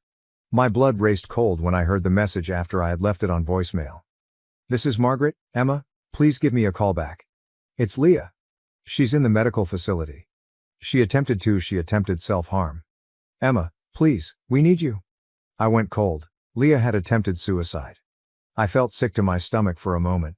The sister that had destroyed my life, lied about me, and split up my family, Leah, was in the hospital after attempting suicide. I suppressed the guilt that washed over me. I was not at blame for this. I wasn't accountable for Leah's decisions. She had made them on her own. Nevertheless, it troubled me that Margaret had contacted me and begged me to come. In an attempt to determine Margaret's tone, I listened to the voicemail once more. Was it a desperate move? Fear? Feeling guilty? I had no idea. She was urging me to return to the mess I had worked so hard to escape, even though I hadn't spoken to her since I had gone. At last, I plucked up the confidence to tell Noah as he was in the kitchen preparing dinner. I said as neutrally as possible, "I got a voicemail from Margaret. Leah is in the medical facility. She attempted self-harm." His forehead was wrinkled with worry as he looked up from the stove. "What was it she said? Is Leah all right?" I acknowledged. They didn't give much detail. Margaret immediately asked me to come to the hospital after saying she was there. She sounded frantic. After wiping his hands on a towel, Noah approached me and put a reassuring hand on my shoulder. "How are you going to proceed?" "Uncertain," I shrugged. "I'm not sure. After years of attempting to escape them all and the harm they inflicted, I feel as though I'm being pulled back into it. I'm not sure if I can make it." Noah spoke in a soft yet forceful tone. "You owe them nothing, Emma. Your family made their decisions and Leah made hers. You are not accountable for her or her fate." Even though his statements confirmed what I was thinking, it didn't help me decide. There was a part of me that felt obligated, the part that still remembered Leah as the young child I had once attempted to be a big sister to. However, my logical side, which had established a life free of their poison, understood I couldn't turn back. I stayed up that night reliving the things that had brought us all to this point. The years of manipulation, the lies told by Leah, and the numerous times my father had picked her over me. With Leah in such a vulnerable state, was it really possible for me to return to their life at this point? What would that achieve? I considered the potential consequences of actually visiting the hospital. How would I respond? Would they want me to overlook Leah's suffering because she was in a horrible position and forgive her? What if I wasn't able to forgive her? What would happen if I went and it made things worse? I decided what I would do the following morning. I had no intention of going. I could tell Noah was worried, but he was on my side. "Are you certain?" he inquired. "I don't want you to come to regret this." I tried to persuade myself as much as he did, saying, "I'm sure. Leah got here because of her decisions. I've wasted too much time attempting to make things right that weren't my responsibility. I refuse to be coerced into returning by their guilt." I didn't call Margaret back as a result. I chose not to visit the hospital. I stayed away because I preferred the tranquility I had battled so hard to the mayhem my family constantly brought. I got another message a few weeks later, this time from my dad. His voice was something I had not heard since the wedding ultimatum. "It's Dad, Emma. I can see why you might be upset, but Leah is now in treatment and I believe it would be very meaningful for her if you came to see her. She is receiving assistance. She is attempting to atone for her actions and has acknowledged what she done. I realize this is a lot to ask, but perhaps it's time for the family to begin mending. Please give it some thought." I didn't respond, so I erased the mail. Leah was in treatment. My father said she was seeking assistance and confessing to all she did. However, I was wise enough to avoid becoming entangled in that web again. Even if Leah was making amends now, it didn't negate what she had done to me. She had been manipulating others for years. The years of harm and the reality that my family had deserted me when I most needed them were not undone by it. I got additional messages in the weeks that followed. Margaret called multiple times and left heartfelt, lengthy voicemails expressing their desire to reunite as a family and how Leah was getting better. To give Leah a chance, my father texted me to come see her in the rehab center, but I consistently ignored him. I had already decided. About 6 months after Leah's suicide attempt, I happened to run into Dylan one afternoon. It came as a complete surprise. On a bright Saturday, Noah and I were having lunch when I noticed him across the street. At the same moment he noticed me and he approached before I could dodge him. "Emma," he murmured with a startled tone. "I was surprised to see you here." A rush of unease washed over me as I attempted a grin. Since Dylan told me about Leah's falsehoods years ago, I hadn't seen him. It felt weird to see him now, after everything.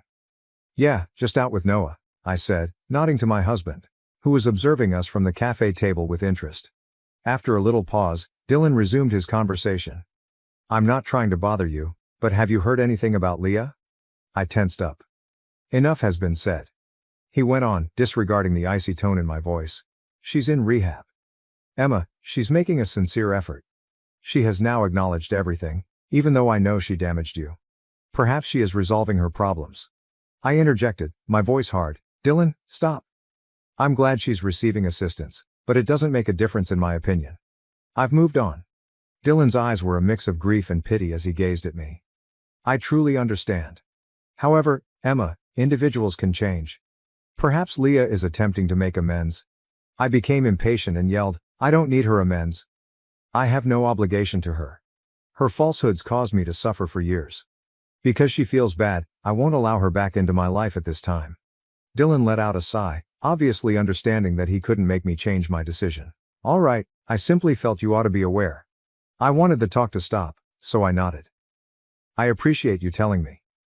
Before leaving, he offered me a melancholy little smile. After observing him leave, Noah turned to face me. "Are you all right?" Even though I wasn't positive, I nodded. Dylan had reminded me of past pains and memories, but I wasn't going to allow it to take me back there. I said, "I'm fine," attempting to put the encounter behind me. "All I want to do is concentrate on us and our lives." The texts from Margaret and my father became less frequent over time. I didn't care that Leah had finished her time in rehab and seemed to be doing well. I had decided to permanently cut them off, and I had no intention of changing my mind. Late at night, I would occasionally ponder what my life could have been like if my father had never believed Leah and she had never told those falsehoods. Would our family still exist? Would the course of events have been different? However, those sentiments were short-lived, and I consistently ignored them. With Noah, I now had my own family. For me, it was sufficient that we were creating a life together free from the poisonous dynamics of my past. The calls eventually ceased completely. Despite their entreaties, my father and Margaret must have recognized that I was not returning. Leah also appeared to realize that she couldn't repair what she had damaged. So I put the past behind me, where it belonged, and moved on. My stepfather's temptation could destroy everything, and my mom has no idea what's happening between us. Have you ever kept a secret that may destroy everything because it was so risky and enticing? That was my existence, and the secret I kept was as illegal as the subsequent sinister cravings.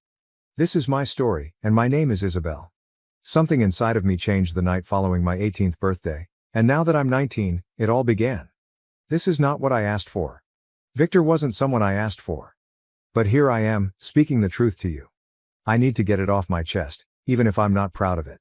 My stepfather, Victor, was no ordinary man. With just a glance, he was able to command the room and exert a silent authority over others. I knew there was something sinister about him from the time he married my mother. However, I believed that danger was not intended for me. Like a breeze that gradually develops into a storm, it started off so innocently. I have a clear memory of that evening. The house was silent and it was late. The only sounds were the waves breaking outside, as though the sea was aware of the mayhem that was developing inside of me. My mother didn't realize the tension was rising below. She was sleeping upstairs. When I arrived downstairs, Victor was seated at the kitchen table, wearing a flimsy robe that hardly fit me. I convinced myself that I wasn't attempting to impress him. However, the slow, methodical manner his eyes followed me gave the impression that he saw me in a way that no one else had. At first, he merely watched without saying anything. Even though it was unsettling, I couldn't help myself. His eyes were heavy and seductive, and something dark and terrible sprang up inside of me at that very moment. As though the room itself could sense the change in our dynamic, the air between us was heavy and nearly oppressive. Then he said, "You're up late," in a low, nearly growling voice. As if daring me to step beyond an unseen line from which none of us could return, his words lingered in the air like a challenge. I said, "I couldn't sleep," as my heart began to race. My feet remained set despite knowing I should leave, defying the logic that was screaming in my head. He grinned, but it was a smile that aroused something deep inside me rather than reaching his eyes. "Spend some time sitting with me, keep me company." I paused, but only briefly. The table felt like a thin wall separating two worlds, one familiar and comfortable, the other unfamiliar and perilous, and before I realized it, I was seated across from him. His fingers brushed mine as his hand went over the table. Even though the touch was fleeting, it made me quiver. It was plenty to make me gasp for air and to get me to doubt every single barrier I believed I had. He said, "I've been watching you," in a softer, more personal tone. I didn't pull away as his fingers lingered for a second longer than they should have. "You're not a little girl anymore, Isabel." My chest was thumping with my heart. I ought to have said something, anything at all, but I was stuck in this weird, perverse moment. His words and the way he gazed at me conveyed a sense of both fear and excitement, as if I were more than simply his stepdaughter and no longer invisible. I was afraid because I was something more. The tension-filled stillness that lingered between us was a result of unsaid wishes seething beneath the surface. My thinking begged me to flee and to put an end to whatever it was before it got out of control. However, my body ignored me. Despite my knowledge that it was improper, I felt a strong attraction to him. "Does it scare you?" As if he could read the struggle brewing within me, he inquired in a voice so silky it was practically a whisper. "The way I look at you?" I tightened my throat and swallowed hard. I was unable to respond. Rather, I found myself standing and moving toward him around the table as though I were unable to escape some unseen force. As I got closer, his body tensed and his eyes darkened. The heat of his presence and the way the air between us seemed to vibrate with expectation caused me to stop a few inches from him. I felt a shock of electricity as his hand extended and brushed across my arm's sensitive flesh. My body betrayed me once more, and I let out a quiet gasp. Even when I muttered, "You know this can't happen," I didn't believe myself. A different story was revealed by the way I shuddered under his touch. He whispered, "And yet here you are," as his hand moved up my arm and settled on my shoulder. I felt my body lean into his touch as his thumb touched the side of my neck, seeking it in a manner I couldn't quite put my finger on. I tried to ignore the guilt that was eating at me by closing my eyes, but it didn't help. I had gone too far. My heart was pounding, my breathing was shallow, and I could feel his hot, seductive breath on my skin. I wanted to halt. I had to quit. However, I was unable to. With his lips so close to mine that I could just taste the forbidden, he said, "What do you want, Isabel?" I opened my eyes and looked him in the eye. The same yearning that boiled within me was seen in his eyes. But before I could respond, the moment was cut short by the sound of footsteps coming from upstairs. Mom was up. I took a step back, the reality of what nearly happened rushing down around me, my heart thumping in my chest. Victor flashed a sly smile, as though he had just won a devious game. He got up and brushed by me, his hand caressing my waist as he went. "We should talk again sometime," he muttered. The moment was over in an instant. However, the fire he had kindled within me was unquenchable. "And you, how would you respond if I were you? Would you walk away or give in to temptation? Tell us what you think in the comments section below. I need to understand that I'm not alone in feeling torn between good and wrong." I couldn't get that night out of my head. I wasn't sure I could resist the way Victor's breath brushed across my lips and the way his touch shot sparks through my skin. The power he had over me, a subtle unsaid authority that both scared and made me feel alive, was more than simply the physical. And we started playing the game seriously after that evening. Days went by, and on the surface, everything appeared to be as usual. My mother was blissfully oblivious, as though she was unaffected by the tension in the air. However, every look, every word and every moment we shared became electrified between Victor and me. It was approaching something that neither of us could stop, like a slow-burning fuse. I made an effort to stay away from him, telling myself that it was the proper course of action. I spent more time in my room, concentrated on my coursework, or went to the beach to get some fresh air and let the sound of the waves soothe my mind. But the memory of his touch followed me everywhere like an unseen hand. Things got out of hand on a Saturday afternoon. Victor and I were left alone while my mother left for some errands in town. I had promised myself that I would remain in my room, stay away from him, and maintain my normalcy. However, as the hours passed, the house's silence tormented me, and the more I considered it, the more I found myself straying downstairs, attracted to the peril like a moth to a flame. He was reading a newspaper in the living room as if nothing had ever transpired between us. However, I could sense him. Every part of me knew about him. I remained there with my heart pounding, not sure if I should approach him or head back upstairs. But my body had already decided and was moving in closer. He continued, "I see you've come out of hiding," in a calm voice that had a tinge that made my heart race. I could tell he felt me even though his gaze remained fixed on the newspaper. "Is this the way things will be going forward, Isabel? Me chasing, you running?" I tried to say, "I'm not running," but my voice deceived me. We were both aware that I was lying. "Really?" Now, his tone was playful, as though he were challenging me to tell the truth. When he eventually lowered the newspaper and met my gaze, the magnetic force between us returned with greater vigor than before. "Because it seems like that's exactly what you've been doing." I started to reply, but the words became stuck in my throat. Rather, I simply stood there and gazed at him, feeling the gravity of the situation increase. My mind cried out for me to get out, to return upstairs, and to stop this risky game before it continued. However, my body had other ideas. With his gaze fixed on mine, Victor reclined in his chair. He whispered, "Come here." But it wasn't a request. It was a command, and I felt a shock of energy. After a brief moment of hesitation, I moved forward. I was unable to stop myself. I was unwilling to stop. As I walked toward him, my heart thumping louder with every step, the space felt too small and too hot. When I got close enough, he extended his hand and ran it up my arm, causing my skin to tingle from the heat of his touch. Breathless, I waited there, anticipating the next move. After that, he carefully and slowly drew me onto his lap. The way his hand slid over me and the feel of his body beneath mine was seductive, even though I knew it was wrong. My entire body was ablaze, with every nerve begging for more.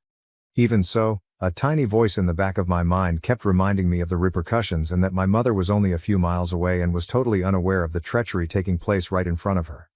"What are we doing?" I didn't know if I wanted an answer, so I whispered. Victor's lips touched my ear as his hands closed tighter around my waist. His breath was hot against my skin as he whispered, "Exactly what you want." His fingers moved slowly in circles around my exposed skin as they slid under the hem of my shirt, giving me chills with every touch. My body betrayed me once more as I leaned toward him when I should have stopped him and backed away. I felt my breath catch as his hands rose higher and his fingertips touched the curvature of my waist. The distinction between right and wrong became hazy, and my only thought was how wonderful it felt to be wanted and caressed in this way. I began to say, "We can't." But my words were halting and unconvincing.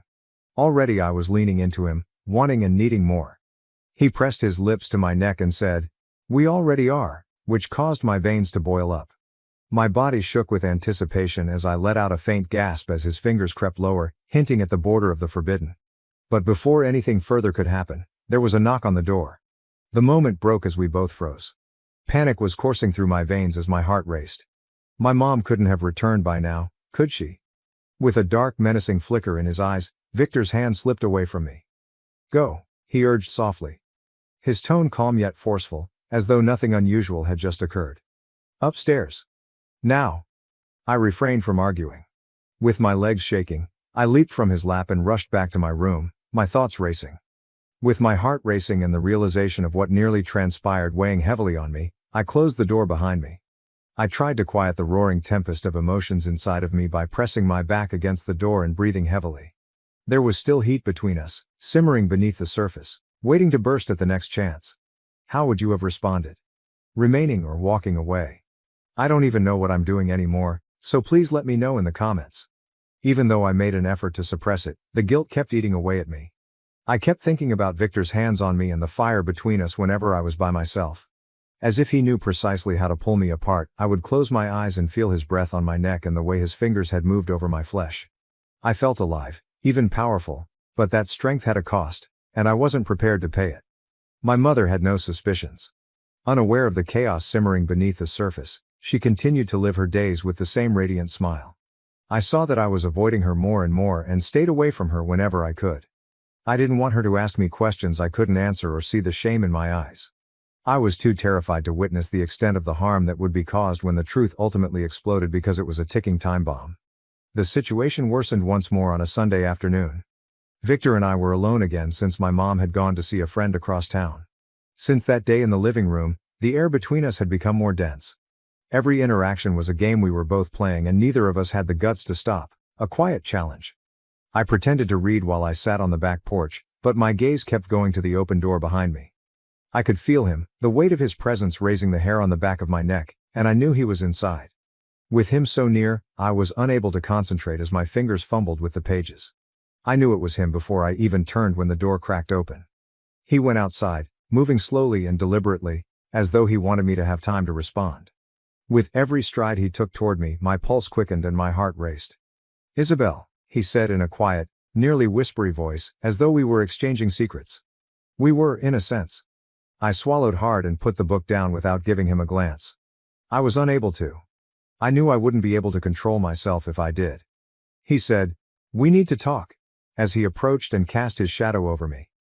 Instead of taking a seat, he simply stood there, looming over me like some evil entity against which I was powerless. I managed to say, "I don't think that's a good idea," though my voice was a little shaky. He knelt next to me, so close I could feel the heat emanating from his body. "You know we can't pretend this didn't happen." My breath caught in my throat as I finally turned to face him. Something I couldn't identify but sensed deep within me was visible in his black eyes. It was more than just desire. It was dangerous. It was the excitement of knowing that we were tinkering with fire and that we dared to allow it to devour us.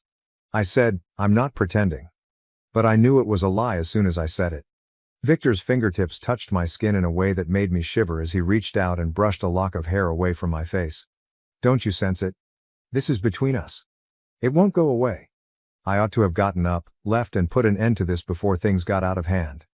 However, I remained motionless, my body deceiving me once more. His presence was overwhelming, and his touch was electric. Even though I knew I would get burned, I couldn't help but be pulled to him like a moth to a flame. "Victor!" My voice trembled with a mixture of excitement and dread, barely audible. His breath was hot against my ear as he leaned closer. He muttered, "Tell me to stop," as his lips touched my flesh. "Tell me you don't want this." I ought to have said it. I ought to have told him to stop and go away. However, I didn't. I was unable to. As an alternative, I turned to face him, our lips almost touching. The tension between us was heavy and intolerable, and my heart was thumping in my chest. The words, "I can't," escaped my lips before I could stop them. I was pulled to my feet by Victor's hand as it moved down my arm and wrapped around my wrist. He held on tight. Standing so close that our bodies nearly touched, he held me there. As the attraction between us took hold, the outside world appeared to fade into the background. He said, "You don't want me to stop," in a confident tone, as though he knew me better than I did. "You've been considering it. It's visible in your eyes." My breath came in short spurts as I bit my lip. I detested his accuracy and ability to read me. I thought about him, what we could do and what we had already done whenever we were alone. The urge was stronger than anything I had ever experienced, yet the guilt was still present. I was drawn closer when Victor's hand moved to my waist. His body was pushed against mine, and I could feel the searing heat between us. He teased, taunted, and dared me to give in as his lips lingered over mine. My body desired this, but my head and heart were screaming for me to leave. This is what I wanted. He whispered, "Tell me what you want, Isabel." His lips grazing mine, just barely touching. I was unable to talk. My mind was racing with contradictory feelings, and my throat felt constricted. I had no choice but to lean into him, close my eyes, and wait for the inevitable to come. However, a car pulled into the driveway before our lips could touch. The truth of what we were going to do hit me like a tidal wave, and I jerked away as my eyes snapped open. My mom was at home. Victor took a step back, his expression unreadable. The fire between us remained, simmering just below the surface, waiting for the next opportunity to explode, even though the time was past. If you were in my position, how would you respond? Would you turn away or allow yourself to sink further? Tell me in the comments below.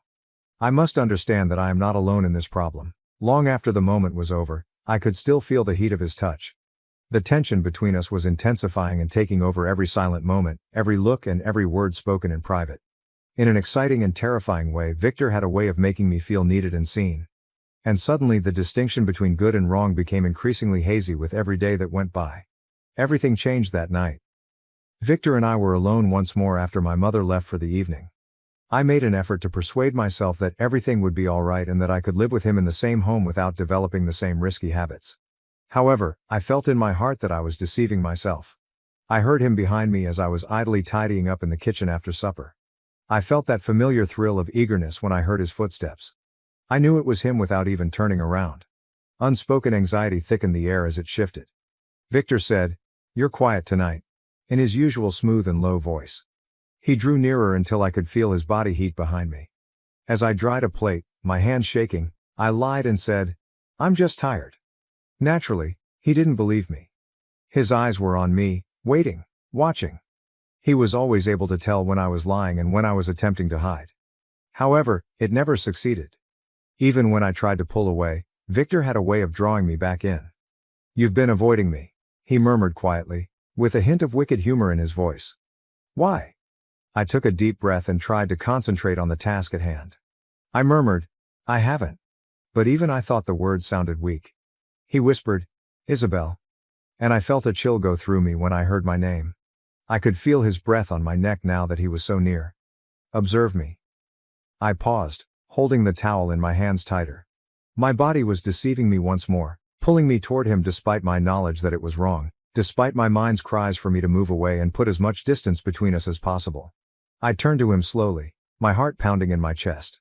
I could see that same need, that same deadly intensity that prevented me from thinking clearly, when his dark eyes met mine. I was caught when he moved closer and pressed me up against the counter. The intense yearning that had been growing between us for weeks was trapped between him and me. He stated in a deep, confident voice, "You can't keep running from this. You sense it. I am certain that you do."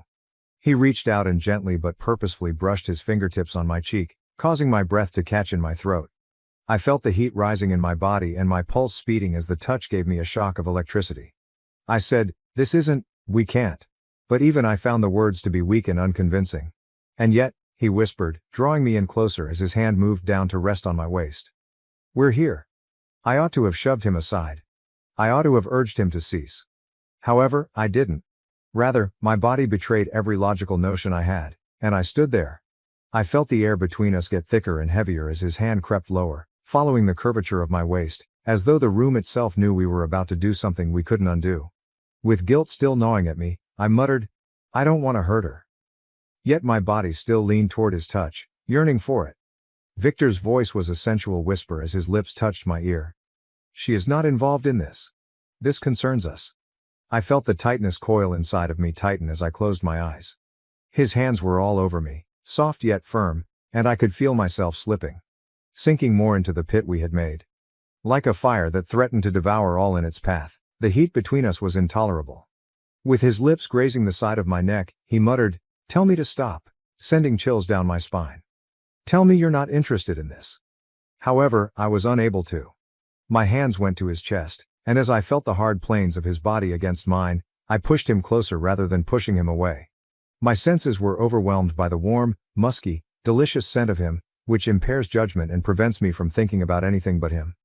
"I can't," I said in a tremulous but honest voice. "I am unable to stop." All he needed was that. It was as though the world vanished when his lips struck mine. Only we were there, and the heat was all-consuming and oppressive, threatening to suffocate us both. As our bodies crushed together, the tension between us finally broke as his hands tangled in my hair and drew me in closer. I could feel his breath catch. The illicit yearning that had been bubbling beneath the surface for so long had us engrossed in one another. His touch was all over me, burning my skin and causing pain I didn't know was conceivable. And I was unable to stop. I had no desire to. But then everything fell apart as fast as it had started. We both snapped out of the moment as we heard a creak of floorboards coming from the hallway. Our bodies remained squeezed together as we froze, breathing raggedly. Panic swept through me as my heart thumped in my chest. Were we spotted? Was there anyone who heard? There was a flash of something there. Something dangerous. But Victor was the first to pull away, his eyes dark and unreadable. The tension in the air was still heavy and oppressive, yet he straightened and smoothed his shirt as though nothing had happened. He said in a promising whisper, "We'll finish this later," and turned to leave me standing there, gasping for air and feeling as though the weight of what we had just done was bearing down on me. If you were in my shoes, how would you respond? Would you have allowed yourself to fall further, or could you have prevented it? I need to know that I'm not the only one having this problem, so please let me know in the comments. The ensuing days were a haze of yearning and shame. My intellect begged me to stop, but every time I saw Victor, my body tensed with anticipation. But after what had transpired in the kitchen, halting was no longer an option. I was too lost, too enmeshed in a web of passion and feelings that I was unable to break free from. The tension was intense every time we passed each other in the house, even though I hadn't talked to Victor since that night. Thick and oppressive, it hovered between us, a continual reminder of what we had accomplished, and what we still needed to do. My mother was too preoccupied with her own world to realize what was going on right in front of her. The situation changed on a Friday night. Victor and I were once again alone after my mother traveled for the weekend to see some relatives. I should have gone to a friend's house or found a reason to leave, but I chose to stay even though I knew it was risky. I felt compelled to stay and watch where this perverse game would lead us. There was a knock on the door while I was in my room. Knowing who it was before I even opened it made my heart skip a beat. He was standing there when I did, leaning nonchalantly against the doorframe and staring at me with his black eyes. This time, there was no need for small talk or pretense. We both understood his purpose. "Can I come in?" Victor spoke in a low, velvety voice that melted into my skin. I ought to have declined. My pulse was pounding as I shut the door behind him, but instead of closing it and ending it there, I moved aside to let him in. The weight of all we had left unsaid hung in the air between us, making it electrifying. Victor was in the center of the room, his presence strong and overwhelming. With each second that went by, I felt the attraction between us growing stronger than before. "You've been avoiding me," he stated in a composed yet determined tone. Like he was already formulating his next move, his gaze wandered over me, resting on my lips and neck. "I had to," I said, saying hardly louder than a whisper. "I didn't know how to face you after." He interrupted me as he moved in closer, his fingers cupping my chin. My legs went weak as his thumb brushed across my bottom lip in a forceful yet tender manner. His breath was hot against my skin as he muttered, "You don't have to be afraid. This is between us, no one else."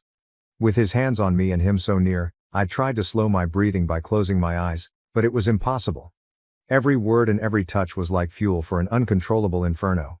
I said, "Victor, we can't keep doing this?" But I didn't believe what I was saying. I was already leaning into him, wanting his warmth and touch. He didn't say anything in response. Rather, his hand moved to my waist and drew me to him.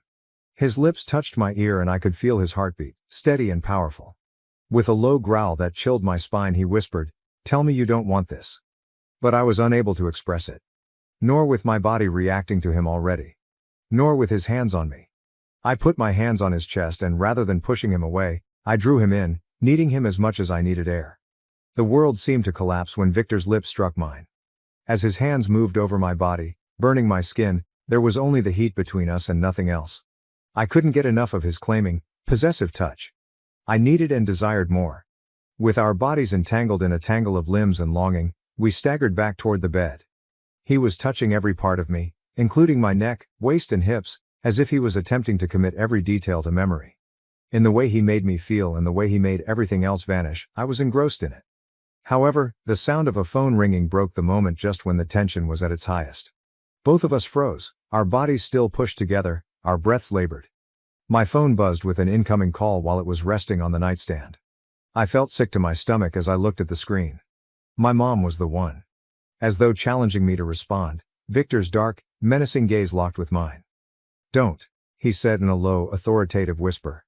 As his hand moved up my thigh, I was reminded of the heat that still burned between us and the situation we were in. However, I was unable to ignore the call. With my heart thumping in my chest, I gently pulled him aside and reached for the phone. "It's my mom," I responded, my voice wavering. In an attempt to calm my breathing, I put the phone to my ear, but my heart continued to race. I tried to sound natural when I said, "Hey Mom," but my voice sounded breathless. "Is everything okay?" My mother's worried voice said, "Sweetheart, you sound off," over the phone. I looked at Victor, who was grinning at me, that sinister, perilous yearning still shining in his eyes. I tried to gather myself, but my heart was pounding. I lied and said, "Yeah, everything's fine. My stepfather's temptation could destroy everything, and my mom has no idea what's happening between us." Have you ever kept a secret that may destroy everything because it was so risky and enticing? That was my existence, and the secret I kept was as illegal as the subsequent sinister cravings. This is my story, and my name is Isabel. Something inside of me changed the night following my 18th birthday, and now that I'm 19, it all began. This is not what I asked for. Victor wasn't someone I asked for. But here I am, speaking the truth to you. I need to get it off my chest, even if I'm not proud of it. My stepfather, Victor, was no ordinary man. With just a glance, he was able to command the room and exert a silent authority over others. I knew there was something sinister about him from the time he married my mother. However, I believed that danger was not intended for me. Like a breeze that gradually develops into a storm, it started off so innocently. I have a clear memory of that evening. The house was silent and it was late. The only sounds were the waves breaking outside, as though the sea was aware of the mayhem that was developing inside of me. My mother didn't realize the tension was rising below. She was sleeping upstairs. When I arrived downstairs, Victor was seated at the kitchen table, wearing a flimsy robe that hardly fit me. I convinced myself that I wasn't attempting to impress him. However, the slow, methodical manner his eyes followed me gave the impression that he saw me in a way that no one else had. At first, he merely watched without saying anything. Even though it was unsettling, I couldn't help myself. His eyes were heavy and seductive, and something dark and terrible sprang up inside of me at that very moment. As though the room itself could sense the change in our dynamic, the air between us was heavy and nearly oppressive. Then he said, "You're up late," in a low, nearly growling voice. As if daring me to step beyond an unseen line from which none of us could return, his words lingered in the air like a challenge.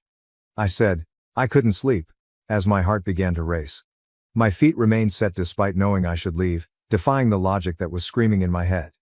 He grinned, but it was a smile that aroused something deep inside me rather than reaching his eyes. "Spend some time sitting with me, keep me company." I paused, but only briefly.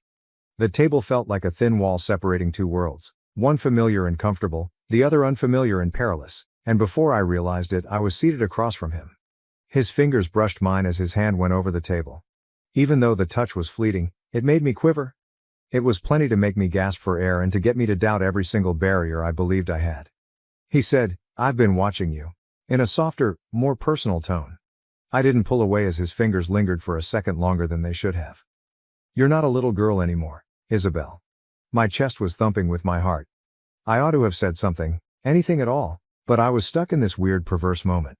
His words and the way he gazed at me conveyed a sense of both fear and excitement, as if I were more than simply his stepdaughter and no longer invisible. I was afraid because I was something more.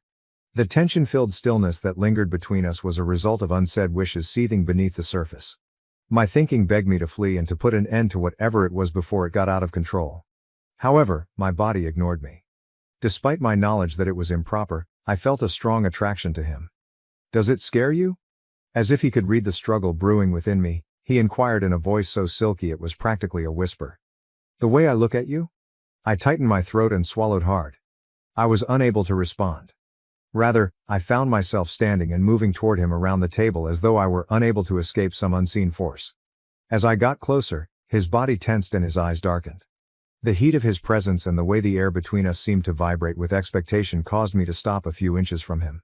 I felt a shock of electricity as his hand extended and brushed across my arm's sensitive flesh. My body betrayed me once more, and I let out a quiet gasp. Even when I muttered, "You know this can't happen," I didn't believe myself. A different story was revealed by the way I shuddered under his touch. He whispered. And yet here you are.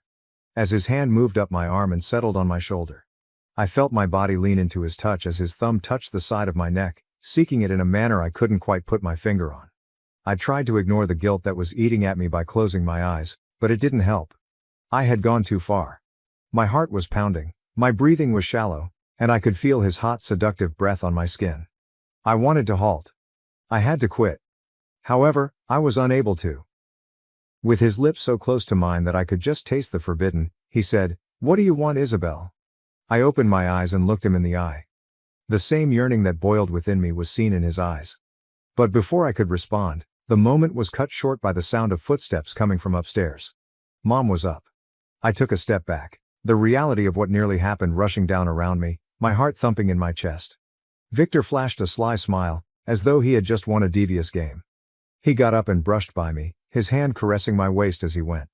"We should talk again sometime," he muttered. The moment was over in an instant. However, the fire he had kindled within me was unquenchable. "And you, how would you respond if I were you? Would you walk away or give in to temptation? Tell us what you think in the comments section below. I need to understand that I'm not alone in feeling torn between good and wrong." I couldn't get that night out of my head. I wasn't sure I could resist the way Victor's breath brushed across my lips and the way his touch shot sparks through my skin. The power he had over me, a subtle unsaid authority that both scared and made me feel alive, was more than simply the physical. And we started playing the game seriously after that evening. Days went by, and on the surface, everything appeared to be as usual. My mother was blissfully oblivious, as though she was unaffected by the tension in the air. However, every look, every word and every moment we shared became electrified between Victor and me.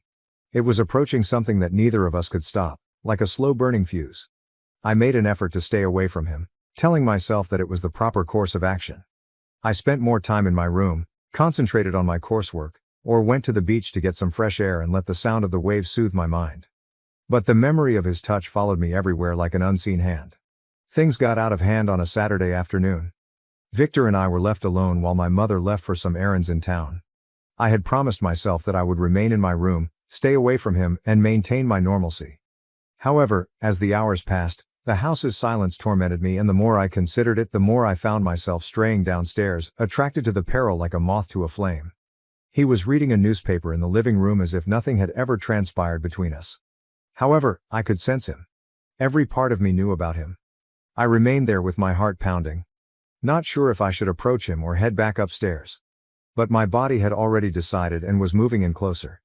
He continued, "I see you've come out of hiding," in a calm voice that had a tinge that made my heart race. I could tell he felt me even though his gaze remained fixed on the newspaper. "Is this the way things will be going forward, Isabel? Me chasing, you running?" I tried to say, "I'm not running," but my voice deceived me. We were both aware that I was lying. "Really?" Now, his tone was playful, as though he were challenging me to tell the truth. When he eventually lowered the newspaper and met my gaze, the magnetic force between us returned with greater vigor than before. "Because it seems like that's exactly what you've been doing." I started to reply, but the words became stuck in my throat. Rather, I simply stood there and gazed at him, feeling the gravity of the situation increase. My mind cried out for me to get out, to return upstairs, and to stop this risky game before it continued. However, my body had other ideas. With his gaze fixed on mine, Victor reclined in his chair. He whispered, "Come here." But it wasn't a request. It was a command, and I felt a shock of energy. After a brief moment of hesitation, I moved forward. I was unable to stop myself. I was unwilling to stop. As I walked toward him, my heart thumping louder with every step, the space felt too small and too hot.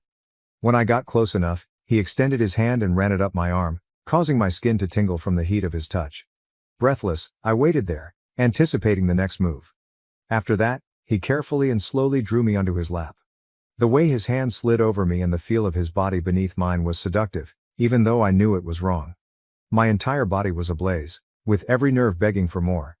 Even so, a tiny voice in the back of my mind kept reminding me of the repercussions and that my mother was only a few miles away and was totally unaware of the treachery taking place right in front of her. "What are we doing?" I didn't know if I wanted an answer, so I whispered. Victor's lips touched my ear as his hands closed tighter around my waist. His breath was hot against my skin as he whispered, "Exactly what you want." His fingers moved slowly in circles around my exposed skin as they slid under the hem of my shirt, giving me chills with every touch. My body betrayed me once more as I leaned toward him when I should have stopped him and backed away. I felt my breath catch as his hands rose higher and his fingertips touched the curvature of my waist. The distinction between right and wrong became hazy, and my only thought was how wonderful it felt to be wanted and caressed in this way. I began to say, "We can't."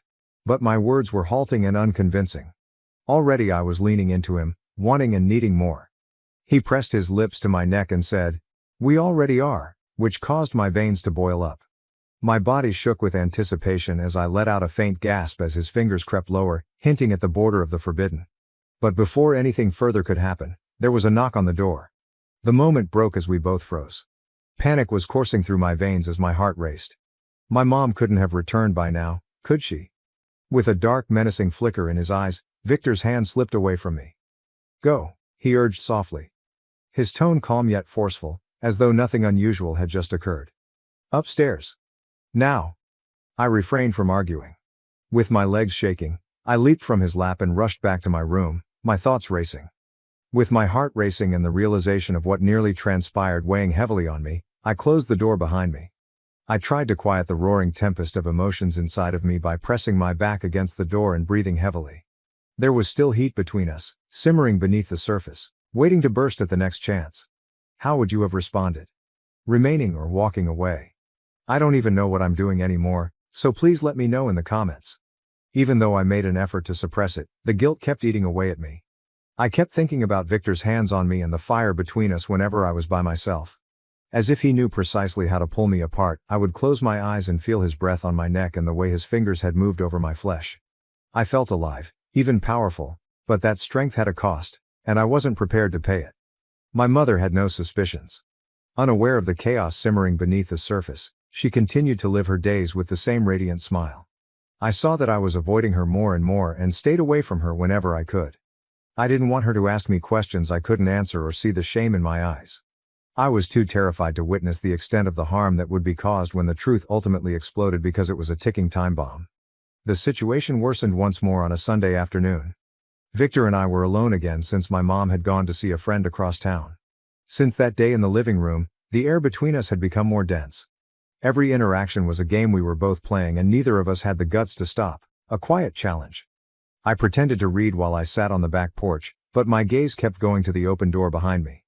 I could feel him, the weight of his presence raising the hair on the back of my neck, and I knew he was inside. With him so near, I was unable to concentrate as my fingers fumbled with the pages. I knew it was him before I even turned when the door cracked open. He went outside, moving slowly and deliberately, as though he wanted me to have time to respond. With every stride he took toward me, my pulse quickened and my heart raced. "Isabel," he said in a quiet, nearly whispery voice, as though we were exchanging secrets.